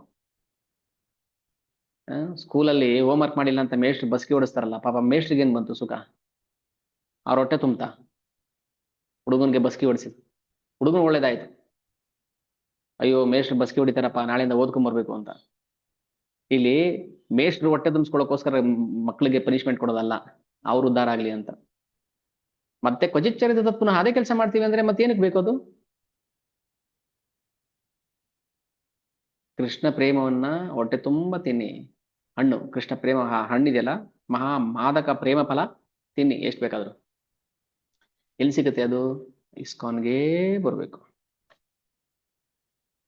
ಯಾವ ಕಾಳಮ್ಮ ಮಾರಮ್ಮನ್ ಟೆಂಪಲ್ ಅದು ಸಿಗೋದಿಲ್ಲ, ಇಸ್ಕಾನ್ಗೆ ಬರ್ಬೇಕು ಹಣ್ಣು ತಿನ್ಬೇಕು. ಮ್ಯಾಂಗೋ ಸೀಸನ್ ಶುರು ಆಯ್ತು. ಈಗ ನಾವು ಹೋಗ್ಬಿಟ್ಟು ತರಕಾರಿ ಅಂಗಡಿಲಿ ಅಥವಾ ಸೊಪ್ಪು ಅಂಗಡಿಲಿ ಹೋಗ್ಬಿಟ್ಟು ನಾವು ಒಳ್ಳೆ ಹಣ್ಣು ರಸಪುರಿ ಹಣ್ಣು ಕೊಟ್ರೆ, ನಮ್ಮ ಹತ್ರ ಇಲ್ಲ ಹೋಗ್ರಿ, ಬೇರೆ ಪಕ್ಕದ ಅಂಗಡಿಗೆ ಹೋಗಿ ಸಿಗುತ್ತೆ ಅಂತ ಹೇಳಿ ಕಳಿಸ್ತಾರಲ್ಲ, ಹಂಗೆ ಎಲ್ಲಿ ಸಿಗುತ್ತೋ ಅಲ್ಲಿ ಹೋಗ್ಬೇಕು. ಕರ್ಬೇವಿನ ಸೊಪ್ಪು ಸಿಗುತ್ತೆ ರೋಡಲ್ಲಿ, ನಮ್ ಕರ್ಬೇವಿನ ಸೊಪ್ಪು ಬೇಕಿಲ್ಲ, ಇವಾಗ ನಮ್ಗೆ ಹಣ್ಣು ಬೇಕು, ರಸಪುರಿ ಮಾವಿನ ಹಣ್ಣು ಬೇಕು, ಅದು ಮಾವಿನ ಹಣ್ಣು ಅಂಗಡಿಗೆ ಹೋಗ್ಬೇಕು ನಾವು. ಅದೇ ತರನೇ ನಮ್ಗೆ ನಿಜವಾದ ರಸ ಮಾದಕ ಪ್ರೇಮ ಫಲ ಬೇಕಾ, ಇಸ್ಕಾನ್ಗೆ ಬರ್ಬೇಕು. ಇಲ್ಲ ನಮ್ಮ ಮನೆ ಹತ್ರ ನಮ್ಮ ಊರಲ್ಲಿ ಇಲ್ಲ, ಏನು ಮಾಡಕ್ಕಾಗಲ್ಲ. ಮದುವೆಗೆ ಸೀರೆ ತೆಗೆಯಕ್ಕೆ ಕಂಚಿ ಮೇಲೆಲ್ಲ ಏನೇನು ಬರುತ್ತಲ್ಲ, ಬನಾರಸ್ಗೆಲ್ಲ ಹೋಗ್ತೀರಾ, ಮನೆ ಹತ್ರ ಇಲ್ಲ ಅಂದ್ಬಿಟ್ಟು ಇದಕ್ ಮಾತ್ರ ಮನೆ ಹತ್ರನೇ ಬೇಕಾ? ಕಂಚಿಗೆ ಹೋಗ್ತಾ ಇದೀವ್ರಿ, ಯಾಕೆ? ಸೀರೆ ತಗೊಂಬರ್ಕೆ ಹೇಗೆ ಇಲ್ವಾ ಸೀರೆ ಅಂಗಡಿ ಎಲ್ಲೂನು? ಇಲ್ಲ ನಾವು ಅಲ್ಲಿಗೇ ಹೋಗ್ಬೇಕಂತ ಹೋಗಲ್ವಾ? ಹಾಗೇನೆ ಕೃಷ್ಣ ಪ್ರೇಮ ಬೇಕಾ, ಇಸ್ಕಾನ್ಗೆ ಬರ್ಬೇಕು, ಕುಣಿಬೇಕು, ಹಾಡಬೇಕು. ಹಾಗೆ ನಾ ಹೇಳ್ತಾ ಇದ್ ಮತ್ತೆ ಮತ್ತೆ ಉದಾಹರಣೆಗಳನ್ನ ಅರ್ಥ ಮಾಡ್ಕೊಳಕ್ ಮಾತ್ರ ಬಳಸ್ಕೋಬೇಕು, ಆಮೇಲೆ ಬಿಸಾಕ್ಬೇಕು, ಇಟ್ಕೋಬಾರ್ದು. ಮತ್ತೆ ಅರ್ಥ ಆಗ್ಲಿ ಅನ್ನೋ ಅರ್ಥ ಕೇಳ್ತಾ ಇದೀವಿ ಅಷ್ಟೇ. ನಮಗ್ ಬೇಕು ಅಂದಾಗ ನಾವು ಕಂಚಿಗೆ ಹೋಗ್ತೀವಿ, ಇನ್ನೊಂದ್ ಕಡೆ ಹೋಗ್ತೀವಿ. ಮನೆ ಪಕ್ಕದಲ್ಲಿದೆ ಅಂಗಡಿ ಅಂದ್ಬಿಟ್ಟು ಅಲ್ಲಿ ತಗೊಳಕ್ಕಾಗತ್ತಾ? ಹಾಗೇನೆ ಅರ್ಥ ಮಾಡ್ಕೊಳ್ಳಿ. ಅಂದ್ರೆ ಕೃಷ್ಣ ಪ್ರೇಮ ಬೇಕಂದ್ರೆ ನಾವು ಇಸ್ಕಾನ್ಗೆ ಬರ್ಬೇಕು ಅಷ್ಟೇ. ಅರ್ಥ ಆಯ್ತಾ? ಅದು ಎಕ್ಸಾಂಪಲ್ ಬಿಟ್ಬಿಡಿ. ಕಬ್ಬು ರಸ ಕುಡಿದ್ರ ಸಿಪ್ಪೆ ಬಿಸಾಕ್ಬಿಡಿ. ಮಹಾಪ್ರಭು ನೋಡ್ತಾ ಇದ್ದಾರೆ, ಎಲ್ರು ಕೃಷ್ಣ ಪ್ರೇಮದ ಹಣ್ಣು ತಿಂತಾ ಇದ್ದಾರೆ. ವಾವ್ ಸೂಪರ್ ಆಗಿದೆ, ಹೇಗಿದೆಯೋ, ಫಸ್ಟ್ ಕ್ಲಾಸ್ ಆಗಿದೆ, ಹಿಂದೆಗಿದೆಯೋ, ಸೂಪರ್ ಆಗಿದೆ. ಅದನ್ನ ತೋಟದ ಯಜಮಾನ ನೋಡ್ತಾ ಇದ್ದಾನೆ, ಖುಷಿ ಪಡ್ತಾ ಇದ್ದಾನೆ. ಆಹಾ ನೋಡ್ರಿ, ನಾನ್ ಬೆಳೆಸಿರೋ ಹಣ್ಣನ್ನ ತಿಂದು ಎಷ್ಟು ಖುಷಿ ಪಡ್ತಾರೆ. ಅಲ್ಲೇ ನಾವ್ ತಿನ್ನೋದ್ ಬೇಡ, ತಾಯಿ ಮಗು ತಿನ್ನೋದ್ ನೋಡಿ ಖುಷಿ ಪಡ್ತಾಳಲ್ಲ, ನೋಡಿ ನನ್ ಮಗು ಇಷ್ಟು ಚೆನ್ನಾಗಿ ತಿಂತಾ ಇದೆ, ಎಷ್ಟು ಖುಷಿಯಿಂದ ತಿಂತಾ ಇದೆ ಅಂತ, ಅಷ್ಟೇ ಹೊಟ್ಟೆ ತುಂಬಗೋದೊಳಗೆ. ಆತರ ಕೇಹ ಗಡಾಗಡಿಯಾಯ ಕೇಹತ ಹುಂಕಾರ ದೇಖಿ ಆನಂದಿತ ಹಯ ಹಾಸೆ ಮಾಲಕಾರ. ತೋಟದ ಯಜಮಾನ ನೋಡ್ತಾ ಇದ್ದಾನೆ, ಖುಷಿ ಪಡ್ತಾ ಇದ್ದಾನೆ. ಇದೆ ಯಾರಿಗೆ ಕೃಷ್ಣನ ಕಥೆ ಕೇಳಿ, ಕೃಷ್ಣನ ಲೀಲೆಗಳ ಗುಣಗಳ ಶ್ರವಣ ಮಾಡಿ, ಕೃಷ್ಣನ ನಾಮದಲ್ಲಿ ಆನಂದ ಪಡ್ತಾನೋ ಅವನಿಗೆ ದೇಖಿ ಆನಂದಿತ ಹಯ, ಭಗವಂತನಿಗೆ ಆನಂದ ಆಗ್ಬಿಡುತ್ತೆ. ಬಸ್ಕಿ ಹೊಡೆದ ಆನಂದ ಆಗಲ್ಲ. ಮೇಷ್ಟ್ರಿಗೆ ಬಸ್ಕಿ ಹೊಡೆದ ಆನಂದ ಆಗುತ್ತಾ? ಪ್ರಭು ಇದಾರೆ, ಮಾತಾಜಿ ಇದಾರೆ, ಒಬ್ರು ಟೀಚರು, ನೋಡ್ದ ಬಸ್ಕಿ ಹೊಡೆದೆ ನಾನು, ಇವತ್ತು ಹಾಲು ಕುಡ್ದಷ್ಟು ಖುಷಿ ಆಯ್ತು ಅನ್ಸತ್ತಾ ಟೀಚರ್ಗೆ? ಅವ್ರಿಗೂ ದುಃಖ ಆಗುತ್ತೆ, ಅಯ್ಯೋ ಓದಿದ್ರೆ ಬಸ್ಕಿ ಹೊಡೆಯೋದು ತಪ್ತಾ ಇತ್ತಲ್ಲ ಅಂತ. ಖುಷಿ ಆಗುತ್ತೆ ಅವ್ರಿಗೆ. ಅದೇ ಹುಡುಗ ನಾಳೆ ಹೋಮ್ ವರ್ಕ್ ಮಾಡ್ಕೊಂಡ್ ಬಂದ್ರೆ ಮೇಷ್ಟ್ರಿಗೆ ಎಷ್ಟು ಖುಷಿ ಆಗುತ್ತೆ? ಶಬಾಷ್ ಶಬಾಷ್, ಹಿಂಗಿರ್ಬೇಕು ಅಂತ ಹೇಳೋದಿಲ್ವಾ? ನಮಗೆ ಪನಿಷ್ಮೆಂಟ್ ಕೊಟ್ಟು ಭಗವಂತ ಖುಷಿ ಪಡೋದಿಲ್ಲ, ಅವನಿಗೂ ದುಃಖ ಆಗುತ್ತೆ. ಅದೇ ಹುಡುಗ ಹೋಮ್ವರ್ಕ್ ಮಾಡ್ಕೊಂಡ್ ಬಂದ್ರೆ ಮೇಷ್ಟ್ರಿಗೆ ಎಷ್ಟು ಖುಷಿ ಆಗುತ್ತೆ? ದೇಖಿ ಆನಂದಿತ ಹಯ ಹಾಸೆ ಮಾಲಕಾರ, ನಗ್ತಾನಂತೆ. ಆಹಾ, ನನ್ನ ಭಕ್ತರು ಹಿಂಗಿರ್ಬೇಕು.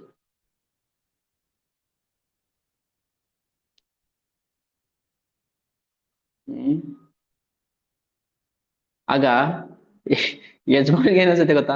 ರೇ, ನಾನ್ ಬೆಳೆಸಿರೋ ಮಾವಿನ ಹಣ್ಣು ಯಾರೋ ತಿಂದು ಖುಷಿ ಪಡ್ತಾ ಇದಾರೆ, ಹಾಗಾದ್ರೆ ನಾನೂ ತಿಂದು ಖುಷಿ ಪಡ್ಬೇಕಲ್ಲ ಅಂತ ಖುಷಿ ಇಚ್ಛೆ ಪಡ್ತಾನಲ್ಲ ಭಗವಂತ. ಅದಕ್ಕೋಸ್ಕರ ಭಗವಂತನು ನಾನು ಭಕ್ತನಾಗಿ ಬರ್ಬೇಕು. ನೋಡ್ರಿ, ಭಕ್ತರಷ್ಟು ಆನಂದ ಪಡ್ತಾರೆ. ಭಗವಂತನಿಗೆ ಎರಡು ದಾರಿದ್ರ್ಯ ಇದೆ. ಒಂದು ಏನಂದ್ರೆ, ಅವನ್ ಯಾರನ್ನೂ ಭಕ್ತಿ ಮಾಡಂಗಿಲ್ಲ, ಯಾಕಂದ್ರೆ ಅವ್ನು ದೊಡ್ಡವನು ಎಲ್ರಿಗಿಂತ. ಅವನಿಗೆ ಯಾರು ಅಪ್ಪ ಅಮ್ಮ ಇಲ್ಲ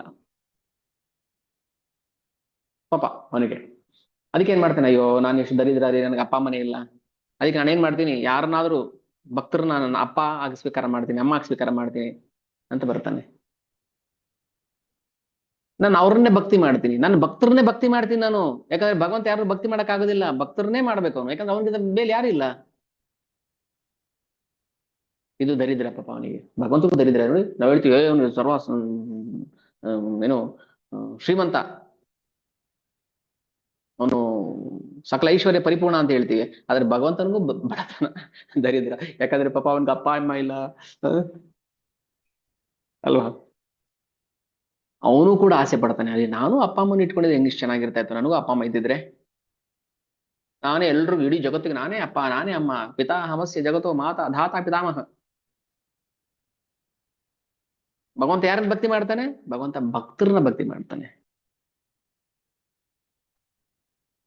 ಯಾಕೆ ರಾಮಚಂದ್ರ ಶಿವನ ಪೂಜೆ ಮಾಡ್ದ? ದೊಡ್ಡವನು ಅಂತೆಲ್ಲ ಮಾಡಿದ್ದು. ಶಿವ ಭಗವಂತನ ಭಕ್ತ, ದಾಸ, ಸೇವಕ. ಅದೇ ನನ್ನ ಭಕ್ತರು ನಾನು ಭಕ್ತಿ ಮಾಡ್ತೀನಿ. ಅಹಂ ಭಕ್ತ ಪರಾಧೀನೋ ಅಸ್ವತಂತ್ರ ಹಿ ದ್ವಿಜ ಇವ. ಅಸ್ವತಂತ್ರ. ಭಗವಂತ ಸ್ವತಂತ್ರನ? ಹ್ಮ್. ಅಸ್ವತಂತ್ರ ಹಿ, ಖಂಡಿತವಾಗ್ಲೂ ನಾನು ಅಸ್ವತಂತ್ರ. ಇಂಡಿಪೆಂಡೆಂಟ್ ಅಲ್ಲ, ನಾನು ಡಿಪೆಂಡೆಂಟ್ ಆನ್ ಮೈ ಡಿವೋಟೀಸ್.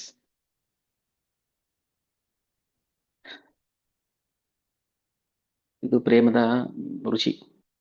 ಅವನು ಆಸೆ ಪಡ್ತಾನೆ. ಭಗವಂತ ಅಂದ್ರೆ ನಾವು ಕಲ್ಲು ಗುಂಡು, ಕಲ್ಲು ಶಿಲೆ ಅಲ್ಲ. ಭಗವಂತನಿಗೆ ಭಾವನೆ ಇದೆ, ಅವನಿಗೂ ಅವನಿಗೂ ಫೀಲಿಂಗ್ಸ್ ಇದೆ.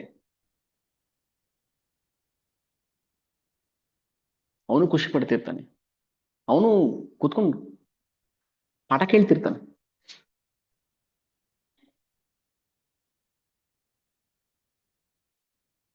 ನಮ್ಗದು ಅನ್ಸೋದಿಲ್ಲ. ನಾವು ಶ್ರವಣ ಮಾಡ್ಬೇಕು, ನಾವು ಭಕ್ತಿ ಮಾಡ್ಬೇಕು ಅಂತ ನಮ್ಗ ಅನ್ಸೋದಿಲ್ಲ ನೋಡಿ.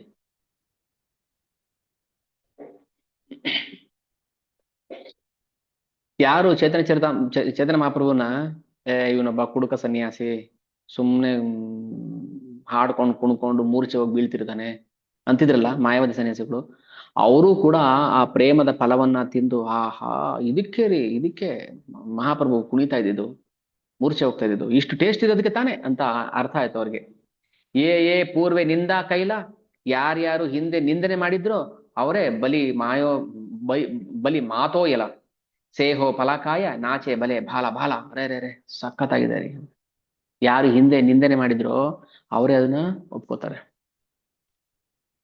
ಅದಕ್ಕೆ ಆ ಆ ಕೃಷ್ಣ ಪ್ರೇಮ ಅನ್ನುವ ಹಣ್ಣನ್ನ ತಿನ್ಬೇಕು, ಒಂದ್ಸಲ ಆದ್ರೂ ಅದು ಕಚ್ಚಬೇಕು, ಒಂದು ಸಲ ಆದ್ರೂ ಕಚ್ಚಿ ಅದ್ರ ರಸವನ್ನ ನೋಡ್ಬೇಕು ಅಂತವ್ರು ಯಾವತ್ತೂ ಕೂಡ ಬಿಟ್ಟು ಹೋಗೋದಿಲ್ಲ. ಬಿಟ್ಟು ಹೋದ್ರು ಕೂಡ ಅವ್ರ ಕರ್ಮ ಏನಿದೆ ಭಕ್ತಿ ಮಾಡಕ್ ಬಿಟ್ಟಿಲ್ಲ, ಆದ್ರೆ ಅವ್ರು ಮಾಡಿದ್ದು ಯಾವತ್ತೂ ಕೂಡ ನಾಶ ಆಗೋದಿಲ್ಲ. ಮುಂದೆ ಜನ್ಮಕ್ಕೆ ಅದು ಅಲ್ಲಿಂದ ಕಂಟಿನ್ಯೂ ಆಗುತ್ತೆ, ಯಾವ್ದು ವ್ಯರ್ಥ ಆಗೋದಿಲ್ಲ. ಮಹಾಪ್ರಭು ಸಂಕೀರ್ತನಾಂಧ್ರನ ಶುರು ಮಾಡಿದಾಗ ಎಲ್ಲ ನಿಂದನೆ ಮಾಡ್ತಾ ಇದ್ರು ಮಾಯಾವಾದಿ ಸನ್ಯಾಸಿಗಳು. ಇವನೊಬ್ಬ ಸನ್ಯಾಸಿ, ಮೂರ್ಖ ಸನ್ಯಾಸಿ, ಸುಮ್ಮನೆ ಕುಣ್ಕೊಂಡಿದ್ದಾನೆ ಅಂತ ನಿಂದನೆ ಮಾಡ್ತಾ ಇದ್ರು. ಬುದ್ಧಿಗೇಡಿಗಳು, ನಾಸ್ತಿಕರು ಅಲ್ವಾ? ನಮ್ಮನ್ನು ಹಂಗೆ ತಾನೇ ಟೀಕೆ ಮಾಡೋದು. ನಮ್ ಮುಂದೆ ಮಾಡದೇ ಇರ್ಬೋದು, ನಮ್ ಬೆನ್ನಿಂದೆ ಮಾಡ್ತಾರೆ. ಟೀಕೆ ಮಾಡೋರು ಮುಂದೆ ಏನ್ ಮಾಡ್ತಾರ? ಹಿಂದೆಯಿಂದ ಮಾಡ್ತಾರೆ. ಮಾಡ್ಕೊಳ್ಳಿ. ಮಹಾಪ್ರಭುನೇ ಬಿಡ್ಲಿಲ್ಲ.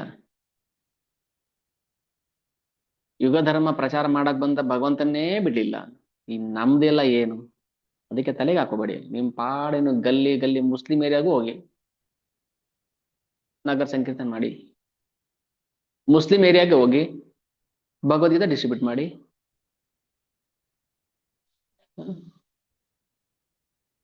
ಯಾರು ನಿಂದನೆ ಮಾಡ್ಬೇಕು? ಮಾಡಿದ್ರೆ ಮಾಡ್ಕೊಳ್ಳಿ ಬಿಡಿಯಪ್ಪ, ತಲೆ ಕೆಡ್ಸ್ಕೊಬೇಡಿ.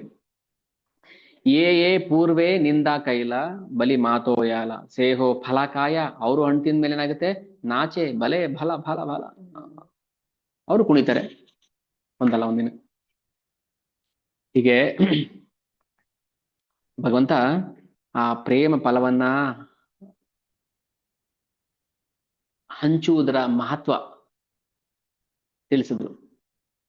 ಅಂದ್ರೆ ಮೊದಲು ಅದರ ಹಣ್ಣಿನ ರುಚಿಯನ್ನ ತಿಳಿಸ್ಬಿಟ್ರು.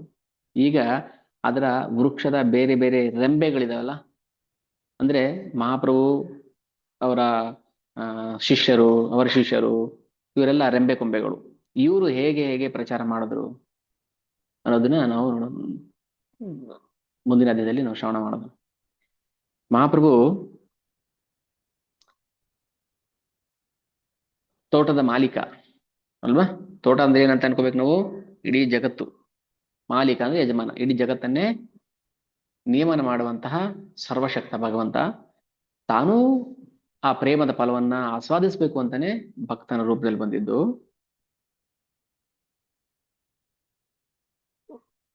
ಒಂದು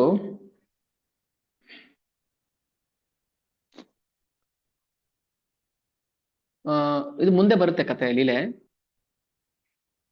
ನಾಯಿನ ಉದ್ಧಾರ ಮಾಡಿದ್ದಂತ ಲೀಲೆ. ಮಹಾಪ್ರಭು ಒಂದು ನಾಯಿನ ಉದ್ಧಾರ ಮಾಡ್ಬಿಡ್ತಾರೆ ಜಗನ್ನಾಥಪುರಿಯಲ್ಲಿ.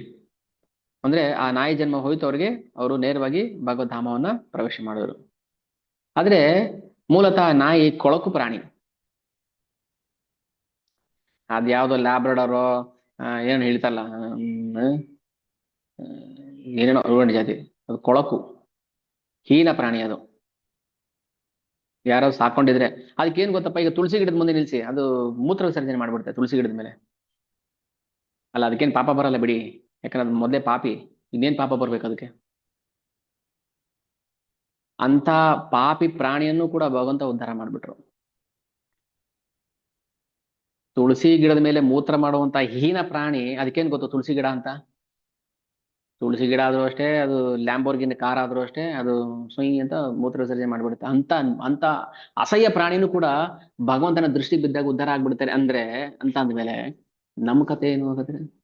ನಮ್ಮ ಉದ್ಧಾರ ಮಾಡದೇ ಇರ್ತಾರ? ಹ್ಮ್.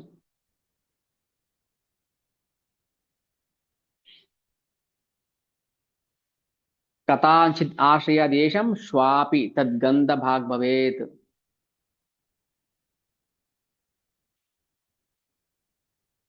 ಶ್ವಾಪಿ ಒಂದು ನಾಯಿಯನ್ನು ಕೂಡ ಉದ್ಧಾರ ಮಾಡ್ಬಿಡುತ್ತೆ ಭಗವಂತನ ನಾಮ. ಅದಕ್ಕೆ ಹೇಳೋದು, ಅದು ಎಂಥ ಹೀನ ಪ್ರಾಣಿಯಾಗಿದ್ರು ಕೂಡ ಭಗವಂತನ ನಾಮವನ್ನ ಕೇಳಿದ ಕೂಡಲೇ ಅದರ ಪಾಪವನ್ನ ಅದು ಕಳ್ಕೊಬಿಡುತ್ತೆ. ಎಷ್ಟು ಶಕ್ತಿ ಇದೆ ಭಗವಂತ ನಾಮದ ಮೇಲೆ. ಇನ್ನು ನಾವು ವಾಕಿಂಗು, ಜಾಗಿಂಗು, ಪಾರ್ಕಲ್ಲಿ chit chat, Lions club, lioness club ಅಲ್ಲಿ ಓಡಾಡ್ಕೊಂಡಿದೀವಿ. ನಮ್ಗಿನ್ನು ಹರಿನಾಮ ಹೇಳಕ್ಕೆ ಪುರ್ಸೊತೆ ಆಗ್ತಾ ಇಲ್ಲ, ಟೈಮೇ ಸಿಗ್ತಾ ಇಲ್ಲ ನಮ್ಗಿನ್ನ. ಸಮ್ಮರ್ ಕ್ಯಾಂಪು ಈಗ ಹೊಸದು. ಅಯ್ಯೋ ನಮ್ಗೆ ಬೆಳಗ್ಗೆಯಿಂದ ಬಿಸಿ ಶೆಡ್ಯೂಲ್ ರೀ. ಬೆಳಿಗ್ಗೆ 8 ಗಂಟೆಗೆ ಎದ್ದ ತಕ್ಷಣ 8 ಗಂಟೆಗೆ ಎದ್ದ ತಕ್ಷಣ ಶುರು ಆಗ್ಬಿಡುತ್ತೆ ಅವ್ರದ್ದು, ರಾತ್ರಿ 12:30 1 ಗಂಟೆ ತನಕ. ಏನು ಬೆಳಗ್ಗೆ 8 ಗಂಟೆಗೆ ಎದ್ದು ವಾಕಿಂಗ್ ಗೀಕಿಂಗ್ ಮಾಡ್ಕೊಂಡು ಪೇಪರ್ ಓದ್ಕೊಂಡು ಅಲ್ಲೋಗಿ ಇಲ್ಲೋಗಿ, ಎಲ್ಲಿ ನಮ್ಗೆ ರಾತ್ರಿ ಟೈಮ್ ಆಗ್ಬಿಡುತ್ತೆ ರೀ. ಇಲ್ಲಿ ಹರಿನಾಮ ಹೇಳಕ್ಕೆ ನಮ್ಗೆ ಟೈಮೇ ಇಲ್ಲ. ಬೆಳಗ್ಗೆ ಒಬ್ರು ಬಂದ್ರು ಕಸ ಹೊಡೆಯಕ್ಕೆ, ಅವ್ರಿಗೆ ಹೇಳಿದೆಪ್ಪ ಕಸ ಗುಡಿಸ್ಕೊಂಡು ಹೇಳಯ್ಯ ಹರೇ ಕೃಷ್ಣ ಮಹಾಮಂತ್ರ ಅಂದ್ರೆ ಕೆಲ್ಸದ ಕಡೆ ಗಮನ ಬರೋದಿಲ್ಲ ಈ ಹರೇ ಕೃಷ್ಣ ಅಂತ ಹೇಳ್ಕೊಂಡು ಕಸ ಗುಡಿಸೋದು ಏನ್ ನಿನ್ಗೇನ್ ಗಮನ ಕೊಡ್ಬೇಕು?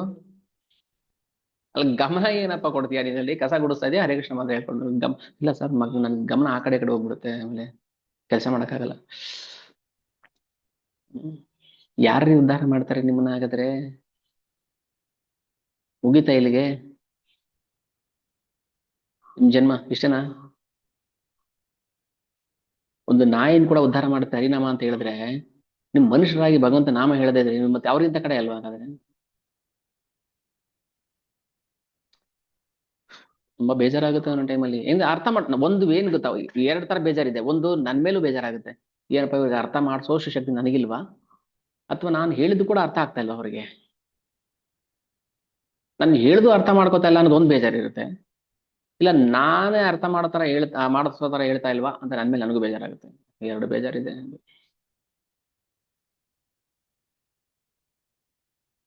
ಅಲ್ಲ ಪೊರ್ಕೆಲ್ ಕಸ ಗುಡಿಸ್ತೀಯಪ್ಪ, ಗಮನ ಆ ಕಡೆ ಈ ಕಡೆ ಹೋಗಿ ಏನ್ ನಷ್ಟ ಆಯ್ತು? ಆಕಾಶ ತಲೆ ಮೇಲೆ ಬೀಳುತ್ತಾ? ಕಥಾಂಚಿತ್ ಆಶಯ ದೇಶಂ ಶ್ವಾಪಿ ತದ್ಗಂಧ ಭಾಗ್ ಭವೇತ್.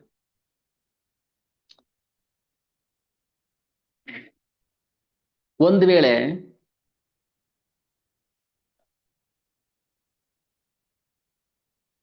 ಅಭಕ್ತನಾಗಿದ್ದವನು ಕೂಡ, ಅಂದ್ರೆ ಭಕ್ತಿ ಮಾಡ್ತಾ ಇಲ್ಲ, ಅಭಕ್ತ ಅಂದ್ರೆ ಭಕ್ತಿ ಮಾಡದೇ ಇರೋವನು, ಭಕ್ತ ಸಂಪರ್ಕಕ್ಕೆ ಬಂದ ಮೇಲೆ ಅವನು ಕೂಡ ತದ್ಗಂಧ ಭಾಗ್ ಭವೇತ್.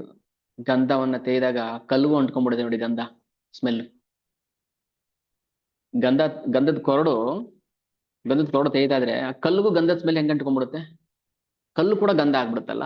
ಹಾಗೇನೆ ಒಬ್ಬ ಶ್ವಾನ ಸದೃಶ ಅಭಕ್ತ, ಇಲ್ಲಿ ಅಭಕ್ತನ ನಾಯಿಗೆ ಹೋಲಿಸಿದ್ರೆ, ಅಂದ್ರೆ ಶ್ವಾನ ಸದೃಶನಾದ ಅಭಕ್ತ ಭಕ್ತರ ಸಂಪರ್ಕಕ್ಕೆ ಬಂದಾಗ ಅವನು ಕೂಡ ತದ್ಗಂಧ ಭಾಗ್ ಭವೇತ್, ಅವನು ಭಕ್ತನ ಗುಣಗಳನ್ನ ಬೆಳೆಸ್ಕೊಂಡ್ಬಿಡ್ತಾನೆ. ಅದಕ್ಕೆ ಭಕ್ತರ ಸಂಘಕ್ಕೆ ಬರಬೇಕು. ಹೆಂಗ ಅರ್ಥ ಮಾಡಿಸ್ತೀರಿ ಇವಾಗ ಭಕ್ತರು ಅಲ್ಲದವರಿಗೆ? ದೊಡ್ಡ ಚಾಲೆಂಜ್ ಇದು. ವಾದ ಮಾಡ್ತಾರೆ, ವಾದ ಮಾಡಿದಾಗ ನಾವು ಉತ್ತರ ಕೊಡಕ್ಕಾಗಲ್ಲ, ನಾವು ಸೋತ್ ಹೋಗ್ತೀವಿ. ಅವಾಗ ಉತ್ತರ ಕೊಡಕ್ ಆಗಲ್ಲ ಅಂತ ಅಲ್ಲ, ಉತ್ತರ ಕೊಟ್ರೆ ಅರ್ಥ ಮಾಡ್ಕೊಳ್ಳೋ ಶಕ್ತಿ ಇಲ್ಲ ಅವರಿಗೆ ಅಂತ.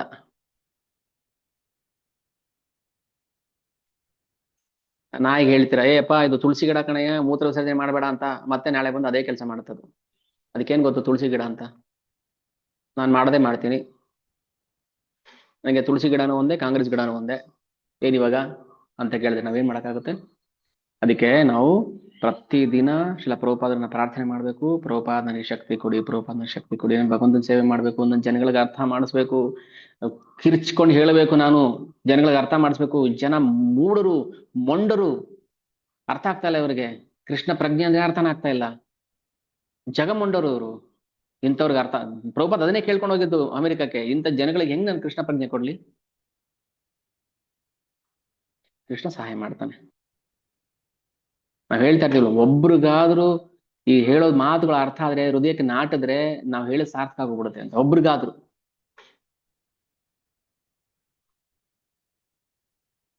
ಏನು ಅರ್ಥ ಆಗಿಲ್ಲ ಅಲ್ಲ, ಒಬ್ರಿಗಾದ್ರೂ ಅರ್ಥ ಆಯ್ತು, ಅರ್ಥ ಆಯ್ತು. ಭಗವಂತ ನಾಮದ ಶಕ್ತಿ ಎಷ್ಟು ಅಂತ ಅರ್ಥ ಆಯ್ತು ಇವತ್ತು ನನಗೆ. ಭಗವಂತ ಭಕ್ತರ ಶಕ್ತಿ ಎಷ್ಟು ಅಂತ ಅರ್ಥ ಆಯ್ತು ನನಗೆ ಅಂತ ಯಾರಾದ್ರೂ ಒಬ್ರು ಮನಸಾರೆ ಹೃದಯ ಪೂರ್ವವಾಗಿ ಹೇಳ್ಬಿಟ್ರೆ, ಅಬ್ಬ ನನ್ಗೆ ಎಷ್ಟು ಖುಷಿ, ಹಾಲು ಕುಡಿದ ಸಂತೋಷ ಆಗ್ತದೆ. ಯಾಕಂದ್ರೆ ಈ ಐಹಿಕ ಜಗತ್ತು ಇರೋದು ಮೊಂಡು ಜನರಿಗೆ, ಭಕ್ತರಿಗೆಲ್ಲ ಇದು. ಅದಕ್ಕೆ ಹೇಳ್ತಾರೆ ನೋಡಿ, ಶ್ಲೋಕದ ಮೊದಲನೇ ಮಾತಲ್ಲೇನೆ ಏಷಾಂ ಶ್ವಾ ಅಪಿ ತದ್ಗಂಧ ಭಾಗ್ಭವಿತ್ತು. ಶ್ವಾನ ಸದೃಶವಾದ ಅಭಕ್ತನು ಕೂಡ ಭಕ್ತರ ಆಶ್ರಯವನ್ನ ಪಡೆದ ತಕ್ಷಣ ಅವನು ಹೇಗೆ ಉದ್ಧಾರ ಆಗ್ಬಿಡ್ತಾನೋ ಹಾಗೆ ಇಲ್ಲಿ ನಾಯಿಯ ಉದಾಹರಣೆ ತುಂಬಾ ಸಮರ್ಪಕವಾಗಿದೆ. ಶ್ಲೋಕ ಶ್ವ ಅಪಿ, ನಾಯಿ ಕೂಡ ಅಂತ ಅರ್ಥ. ನಾಯಿ ಕೂಡ ಭಕ್ತ ಆಗ್ಬಿಡುತ್ತೆ ಅದ ಮೇಲೆ ನಾವಾಗೋದಿಲ್ವಾ? ಅದಕ್ಕೆ ಹೇಳುದು, ಬನ್ನಿ ಅಪ್ಪ ಇಸ್ಕೊಂಡ್ ಬನ್ನಿ, ಏನಾಗೋದಿಲ್ಲ, ಏನೋ ಭಯ ಇಟ್ಕೊಂಡ್ ಬಂದ್ಬಿಡೋದಲ್ಲ. ಬನ್ನಿ, ಜಗನ್ನಾಥನ ದರ್ಶನ ನೋಡಿ, ರಾಧಾ ಮಾಧವ ದರ್ಶನ ನೋಡಿ, ಪ್ರಸಾದ ತಗೊಳ್ಳಿ, ಕೀರ್ತನೆ ಪಾರ್ಟಿಸಿಪೇಟ್ ಮಾಡಿ, ಬನ್ನಿ ಮನೆಗೆ ಆರಾಮ ಮಲ್ಕೊಳ್ಳಿ.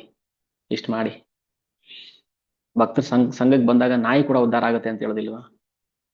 ನಾವು ಅದಕ್ಕೂ ವರ್ಷ ಆಗಿದ್ದೀವಿ ಇವಾಗ. ನಾವು ಸುಮ್ನೆ ಬೆಂತಟ್ಕೊಳ್ಳೋದಲ್ಲ, ನಾನ್ ಮನುಷ್ಯ ಅಲ್ಲ.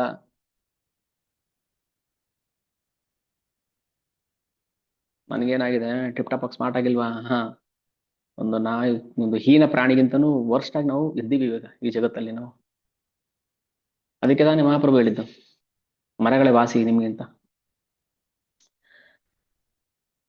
ಹೀಗೆ ಮಹಾಪ್ರಭು ತಮ್ಮ ವಂಶದ ಅಂದ್ರೆ ಆ ಮರದ ಕೊಂಬೆಗಳು, ರೆಂಬೆ ಕೊಂಬೆಗಳ ಬಗ್ಗೆ ಮಾತಾಡ್ತಿದ್ದಾರೆ. ಹೇಳಿದ್ರು,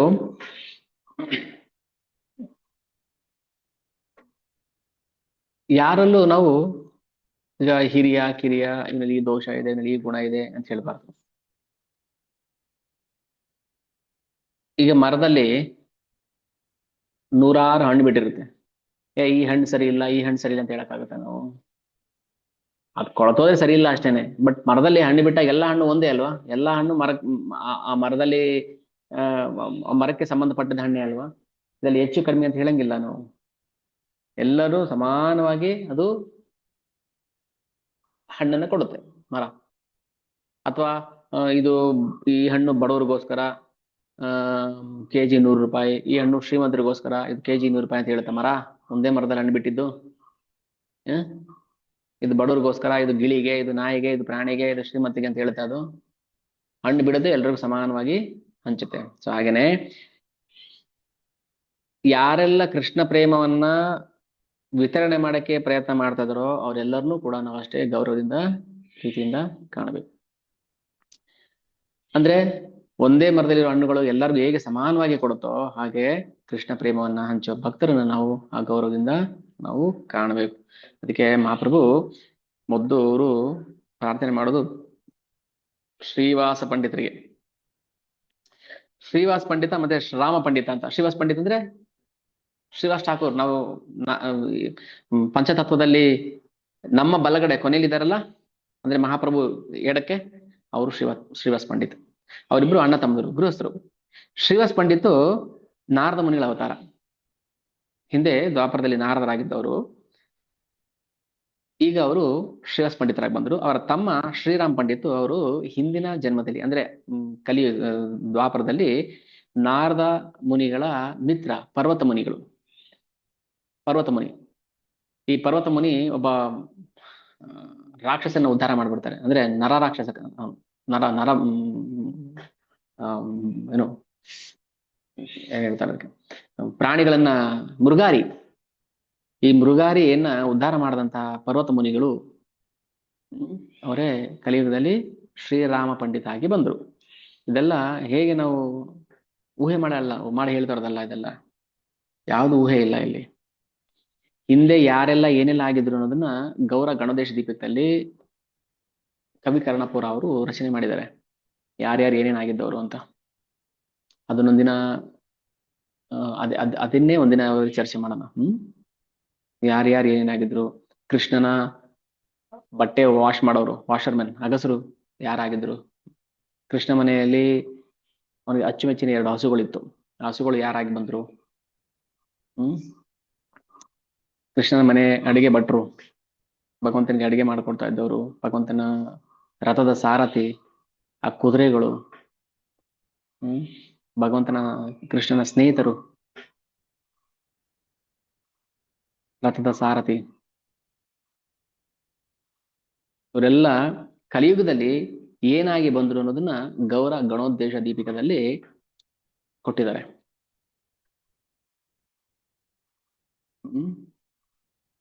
ಲಲಿತಾ ವಿಶಾಖ ಸಖಿಯಾಗಿದ್ದವರು ರಾಮಾನಂದ ರಾಯ್ ಮತ್ತೆ ಸಾರ್ವಭೌಮ ಸ್ವರೂಪ್ ದಾಮೋದರಾಗಿ ಬಂದ್ರು. ಆಮೇಲೆ ವೃಷಭಾನು ಆಗಿದ್ದವ್ರು ಏನಾಗಿ ಬಂದ್ರು ಇಲ್ಲಿ, ವೃಷಭಾನು ರಾಧಾರಾಣಿಯ ತಂದೆ. ಆಮೇಲೆ ಇದೆಲ್ಲ ಇದೆ ಗೌರ ಗಣೇಶ ದೀಪಿಕದಲ್ಲಿ. ನಾವು ಸುಮ್ಮನೆ ಅದನ್ನ ನಮ್ಮ ಮನಸ್ಸಿಗೆ ಬಂದಂಗೆಲ್ಲ ನಾವು ನಮ್ಗೆ ಅನ್ಸಿದ್ದಂಗೆ ಅನ್ಕೊಂಡು ಹೋಗೋದಲ್ಲ. ಪ್ರತಿಯೊಂದಕ್ಕೂ ಶಾಸ್ತ್ರದ ನಿರ್ಣಯ. ಅದಕ್ಕೆ ನಾವು ಒಂದ್ ಹೆಜ್ಜೆ ಮೇಲೆ ಬರ್ಬೇಕು ಅರ್ಥ ಮಾಡ್ಕೊಳಕ್ಕೆ. ಹಿಂದ್ಗಡೆ ನಿಂತ್ಕೊಂಡು ಲಾಸ್ಟ್ ನಿಂತ್ಕೊಂಡು ಕ್ರಿಕೆಟ್ ಮ್ಯಾಚ್ ನೋಡಕ್ ಹೋಗ್ತೀನಿ ಅಂದ್ರೆ ಏನ್ ಕಾಣಿಸುತ್ತೆ? ಏನು ಕಾಣಿಸಲ್ಲ. ಸ್ವಲ್ಪ ಮುಂದೆ ಮುಂದೆ ಮುಂದೆ ಬರ್ಬೇಕು ಅಲ್ವಾ? ಮುಂದೆ ಬಂದ್ರೆ ಕಾಣಿಸುತ್ತೆ. ಹಾಗೇನೆ ನಾವು ಭಗವಂತನ ಅರ್ಥ ಮಾಡ್ಕೋಬೇಕಾದ್ರೆ ಸ್ವಲ್ಪ ಸ್ಪಿರಿಚುಲಿ ಮುಂದೆ ಬರ್ಬೇಕು. ಅರ್ಥ ಆಗುತ್ತೆ, ಏನು ಅರ್ಥ ಆಗದೆ ಇರೋಷ್ಟು ಏನೆಲ್ಲ ಅರ್ಥ ಆಗುತ್ತೆ. ನಿಧಾನಕ್ಕೆ ನಾವು ಅರ್ಥ ಮಾಡ್ಕೊಂಡು ಹೋಗೋಣ. ಶ್ರೀವಾಸ್ ಪಂಡಿತರದ್ದು ಹೇಳಿದ್ರು.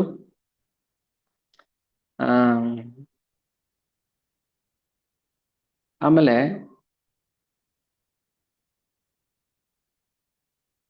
ಶ್ರೀವಾಸ್ ಪಂಡಿತರ ಪತ್ನಿ ಮಾಲಿನಿ ದೇವಿ. ಶ್ರೀವಾಸ್ ಪಂಡಿತ್ ಶ್ರೀವಾಸ್ ಠಾಕೂರ್ ಅವರ ಪತ್ನಿ ಮಾಲಿನಿ ದೇವಿ. ಈ ಮಾಲಿನಿ ದೇವಿ ಹಿಂದೆ ಕೃಷ್ಣ ಅವತಾರದಲ್ಲಿ ಅಂಬಿಕಾ ಆಗಿದ್ದವಳು. ಅಂಬಿಕಾ ಅಂದ್ರೆ ಚಿತ್ತವೀರನ ಪತ್ನಿ ಅವಳಲ್ಲ, ಆ ಅಂಬಿಕಾ ಅಲ್ಲ. ಕೃಷ್ಣನಿಗೆ ಹಾಲು ಕುಡಿಸಿದ ದಾದಿ ಅವಳು. ಕೃಷ್ಣನಿಗೆ ಬರೀ ಯಶೋದ ಮಾತ್ರ ಸ್ತನ್ಯಪಾನ ಮಾಡಿಸಿದಲ್ಲ, ಬೇರೆ ಬೇರೆ ಗೋಪಸ್ತ್ರೀಯರು ಕೂಡ ಕೃಷ್ಣನಿಗೆ ಹಾಲು ಕುಡಿಸಿದ್ರು. ಆ ಅಂಬಿಕಾ ಅನ್ನೋ ದಾದಿನೇ ಮಾಲಿನಿಯಾಗಿ ಬಂದಿದ್ದು, ಶ್ರೀವಾಸ್ ಠಾಕೂರ್ ಅವ್ರ ಪತ್ನಿಯಾಗಿ ಬಂದಿದ್ದು. ಅದಾದ್ಮೇಲೆ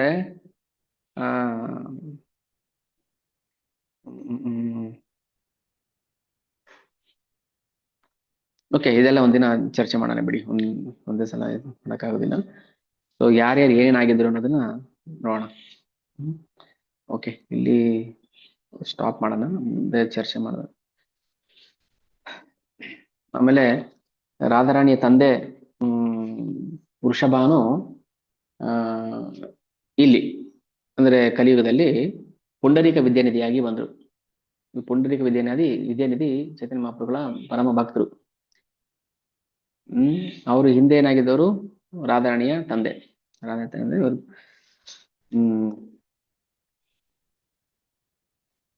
ಓಕೆ ನಿಲ್ಸೋಣ. ವಾಂಛಾಕಲ್ಪತರುಭ್ಯಶ್ಚ ಕೃಪಾ ಸಿಂಧುಭ್ಯೋ ಚ ಪತಿತಾನಾಂ ಪಾವನೇಭ್ಯೋ ವೈಷ್ಣವೇಭ್ಯೋ ನಮೋ ನಮಃ. ಜಗದ್ಗುರು ಶ್ರೀಲ ಪ್ರಭುಪಾದ ಕೀ ಜೈ. ನೋಡಿ, ನಮಗೆ ಶಾಸ್ತ್ರ ಯಾಕೆ ಬೇಕು ಅಂತ ಅನ್ಸುತ್ತಲ್ಲ. ನಮಗೆ ಶಾಸ್ತ್ರದ ತಿರಸ್ಕಾರ ಮಾಡಿದ್ರೆ ನಮ್ಗೇನು ಅರ್ಥ ಆಗೋದಿಲ್ಲ, ನಮ್ಗೇನು ಗೊತ್ತಾಗೋದಿಲ್ಲ. ಪ್ರಾಣಿ ಜೀವನ ಮಾಡ್ಕೊಂಡು ಹೋಗ್ತಿರ್ತೀವಿ. ತಪ್ಪೇನಲ್ಲ, ಗೊತ್ತಿಲ್ಲದೆ ಇರೋದು. ಗೊತ್ತು ಮಾಡ್ಕೋಬೇಕು, ಗೊತ್ತು ಮಾಡ್ಕೊಂಡು ನಾವು ಅದನ್ನ ಫಾಲೋ ಮಾಡ್ಬೇಕಷ್ಟೇ.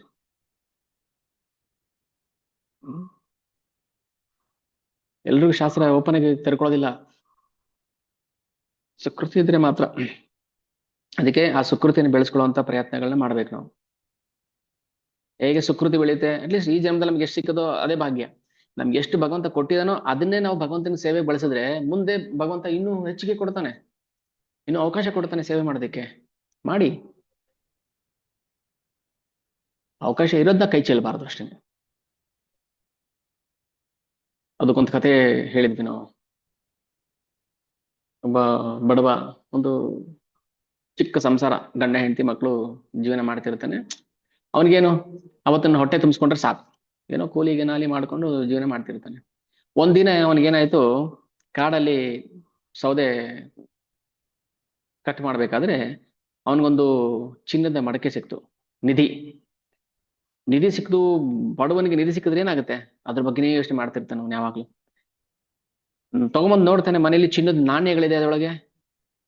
ಅಬ್ಬಾ, ಚಿನ್ನದ ನಾಣ್ಯ, ನನ್ನ ಜೀವನನೇ ಖುಲಾಯಿಸ್ಬಿಡ್ತು ಅಂತ ಆಸೆ ಪಟ್ಟ. ಆಮೇಲೆ ಮನೇಲಿ ಎಲ್ಲ ಹೆಂಡತಿ ಮಕ್ಕಳ ಕೂತ್ಕೊಂಡು ಎಣಿಸ್ತಾರೆ, 1 2 3 4 ಅಂತ 99 ಇದೆ. ಎಷ್ಟು? 99. ಅವನಿಗೆ ಬೇಜಾರಾಯ್ತು. ಖುಷಿ ಆಗ್ಲಿಲ್ಲ, ಅವನಿಗೆ ಬೇಜಾರಾಯ್ತು. ಅಯ್ಯೋ 99 ಇದೆಯಲ್ಲ, ಇನ್ನೊಂದಿದ್ರೆ ಸೆಂಚುರಿ ಆಗ್ಬಿಡ್ತಾಯ್ತು ಅಂತ. ಸರಿ, ಏನ್ ಮಾಡ್ದ, ಹೆಂಡತಿಗೆ ಆಜ್ಞೆ ಮಾಡ್ದ ಮಕ್ಳಿಗೆ, ನೋಡ್ರಿ ಇದು 100 ಆಗೋ ತನಕ ಇದನ್ನ ಮುಟ್ಬಾರದು, ಒಂದಲ್ಲ ಒಂದಿನ ಅದನ್ನ 100 ಮಾಡ್ಬೇಕು ಅಂತೇಳಿ ಆ 99ನ ಹಾಗೇ ಇಟ್ಟ. ಇನ್ನೊಂದು ಚಿನ್ನದ ನಾಣ್ಯಕ್ಕೋಸ್ಕರ ಇಡೀ ಜೀವನ ಕಷ್ಟಪಟ್ಟ. ಅಲ್ಲ, ಆ ದಿನ ಸೌದೆ ಮಾರಿ ಜೀವನ ಮಾಡೋನ್ಗೆ ಒಂದು ಚಿನ್ನದ ನಾಣ್ಯ ಸಂಪಾದನೆ ಮಾಡೋದು ಎಷ್ಟು ಕಷ್ಟ. ಇಡೀ ಜೀವನ 99ನ ಹಾಗೆ ಇಟ್ಟ, 100 ಮಾಡ್ಬೇಕು ಅಂತ ಏನ್ ಮಾಡ್ದ, ಕಷ್ಟಪಟ್ಟ. ಅಲ್ಲಿ 100 ಆಗಿಲ್ಲ, ಇವನು 99 ಖುಷಿ ಪಟ್ಟಿಲ್ಲ, ಜೀವನವನ್ನ ವ್ಯರ್ಥ ಮಾಡ್ಕೊಂಡ. ಹಾಗೆ ನಮಗೆ ಭಗವಂತ ಏನ್ ಕೊಟ್ಟಿದ್ದಾನೆ, ನಮ್ಮ ಹತ್ರ 99 ಚಿನ್ನದ ನಾಣ್ಯ ಇದೆ ಅನ್ಕೊಳ್ಳಿ, ಯಾಕೆ ಇನ್ನೊಂದಕ್ಕೋಸ್ಕರ ಒದ್ದಾಡ್ತಾ ಇದೀವಿ ನಾವು? ಇರೋದನ್ನ ಭಗವಂತನ ಸೇವೆಯಲ್ಲಿ ಯಾಕೆ ತೊಡಗಿಸಬಾರ್ದು? ಅಲ್ಲ, 99 ಇರ್ಬೇಕು ಅಂತ ಬೇಡಪ್ಪ, ಒಂದಿದ್ರು ಸಾಕಲ್ಲ. ಭಗವಂತ ನಮ್ಗೆ ಒಂದು ಕಿಂಚಿತ್ ಆ ಭಾಗ್ಯ ಕೊಟ್ಟಿದ್ದಾನೆ ಅಂದ್ರೆ ನಾವ್ ಯಾಕೆ ಅದನ್ನ ಯುಟಿಲೈಸ್ ಮಾಡಬಾರ್ದು ಅಲ್ವಾ? ಜನ್ಮ ಸಾರ್ಥಕ ಕರ ಪರೋಪಕಾರ. ನಾವು ನಮ್ಮ ಉಪಕಾರ ಅಲ್ಲ, ಫಸ್ಟ್ ನಾವು ಪರೋಪಕಾರ ಮಾಡ್ಬೇಕು, ಅವಾಗ ಒಂದು ಜನ್ಮ ಸಾರ್ಥಕ ಆಗುತ್ತೆ. ಓಕೆ, ಆ 99ನ 100 ಮಾಡೋ ಗೋಜಲಿಗೆ ಹೋಗ್ಬಾರ್ದು. ಅದ್ 100 ಆಗುತ್ತೋ ಬಿಡುತ್ತೋ ನಮ್ಗೆ ಬೇಕಾಗಿಲ್ಲ. ಇದೆಯಾ ಭಗವಂತ ಕೊಟ್ಟಿದ್ದಾನೆ ಇವತ್ತು, ಅದನ್ನ ಭಗವಂತ ಸೇವೆಯಲ್ಲಿ ತೊಡಗಿಸ್ಬೇಕು. ಬುದ್ಧಿ ಆಗಿರ್ಬೋದು, ಪ್ರಾಣೈರ್ ಅರ್ಥೈರ್ ಧಿಯ ವಾಚ, ಪ್ರತಿಯೊಂದನ್ನು. ಓಕೆ, ಸೊ ಇಲ್ಲಿಗೆ ಸ್ಟಾಪ್ ಮಾಡೋಣ. ಏನಾದರೂ ಪ್ರಶ್ನೆ ಹೇಳಿದ್ರೆ ದಯವಿಟ್ಟು ಹೇಳಿ, ಅನ್ಮ್ಯೂಟ್ ಮಾಡ್ಕೊಳ್ಳಿ.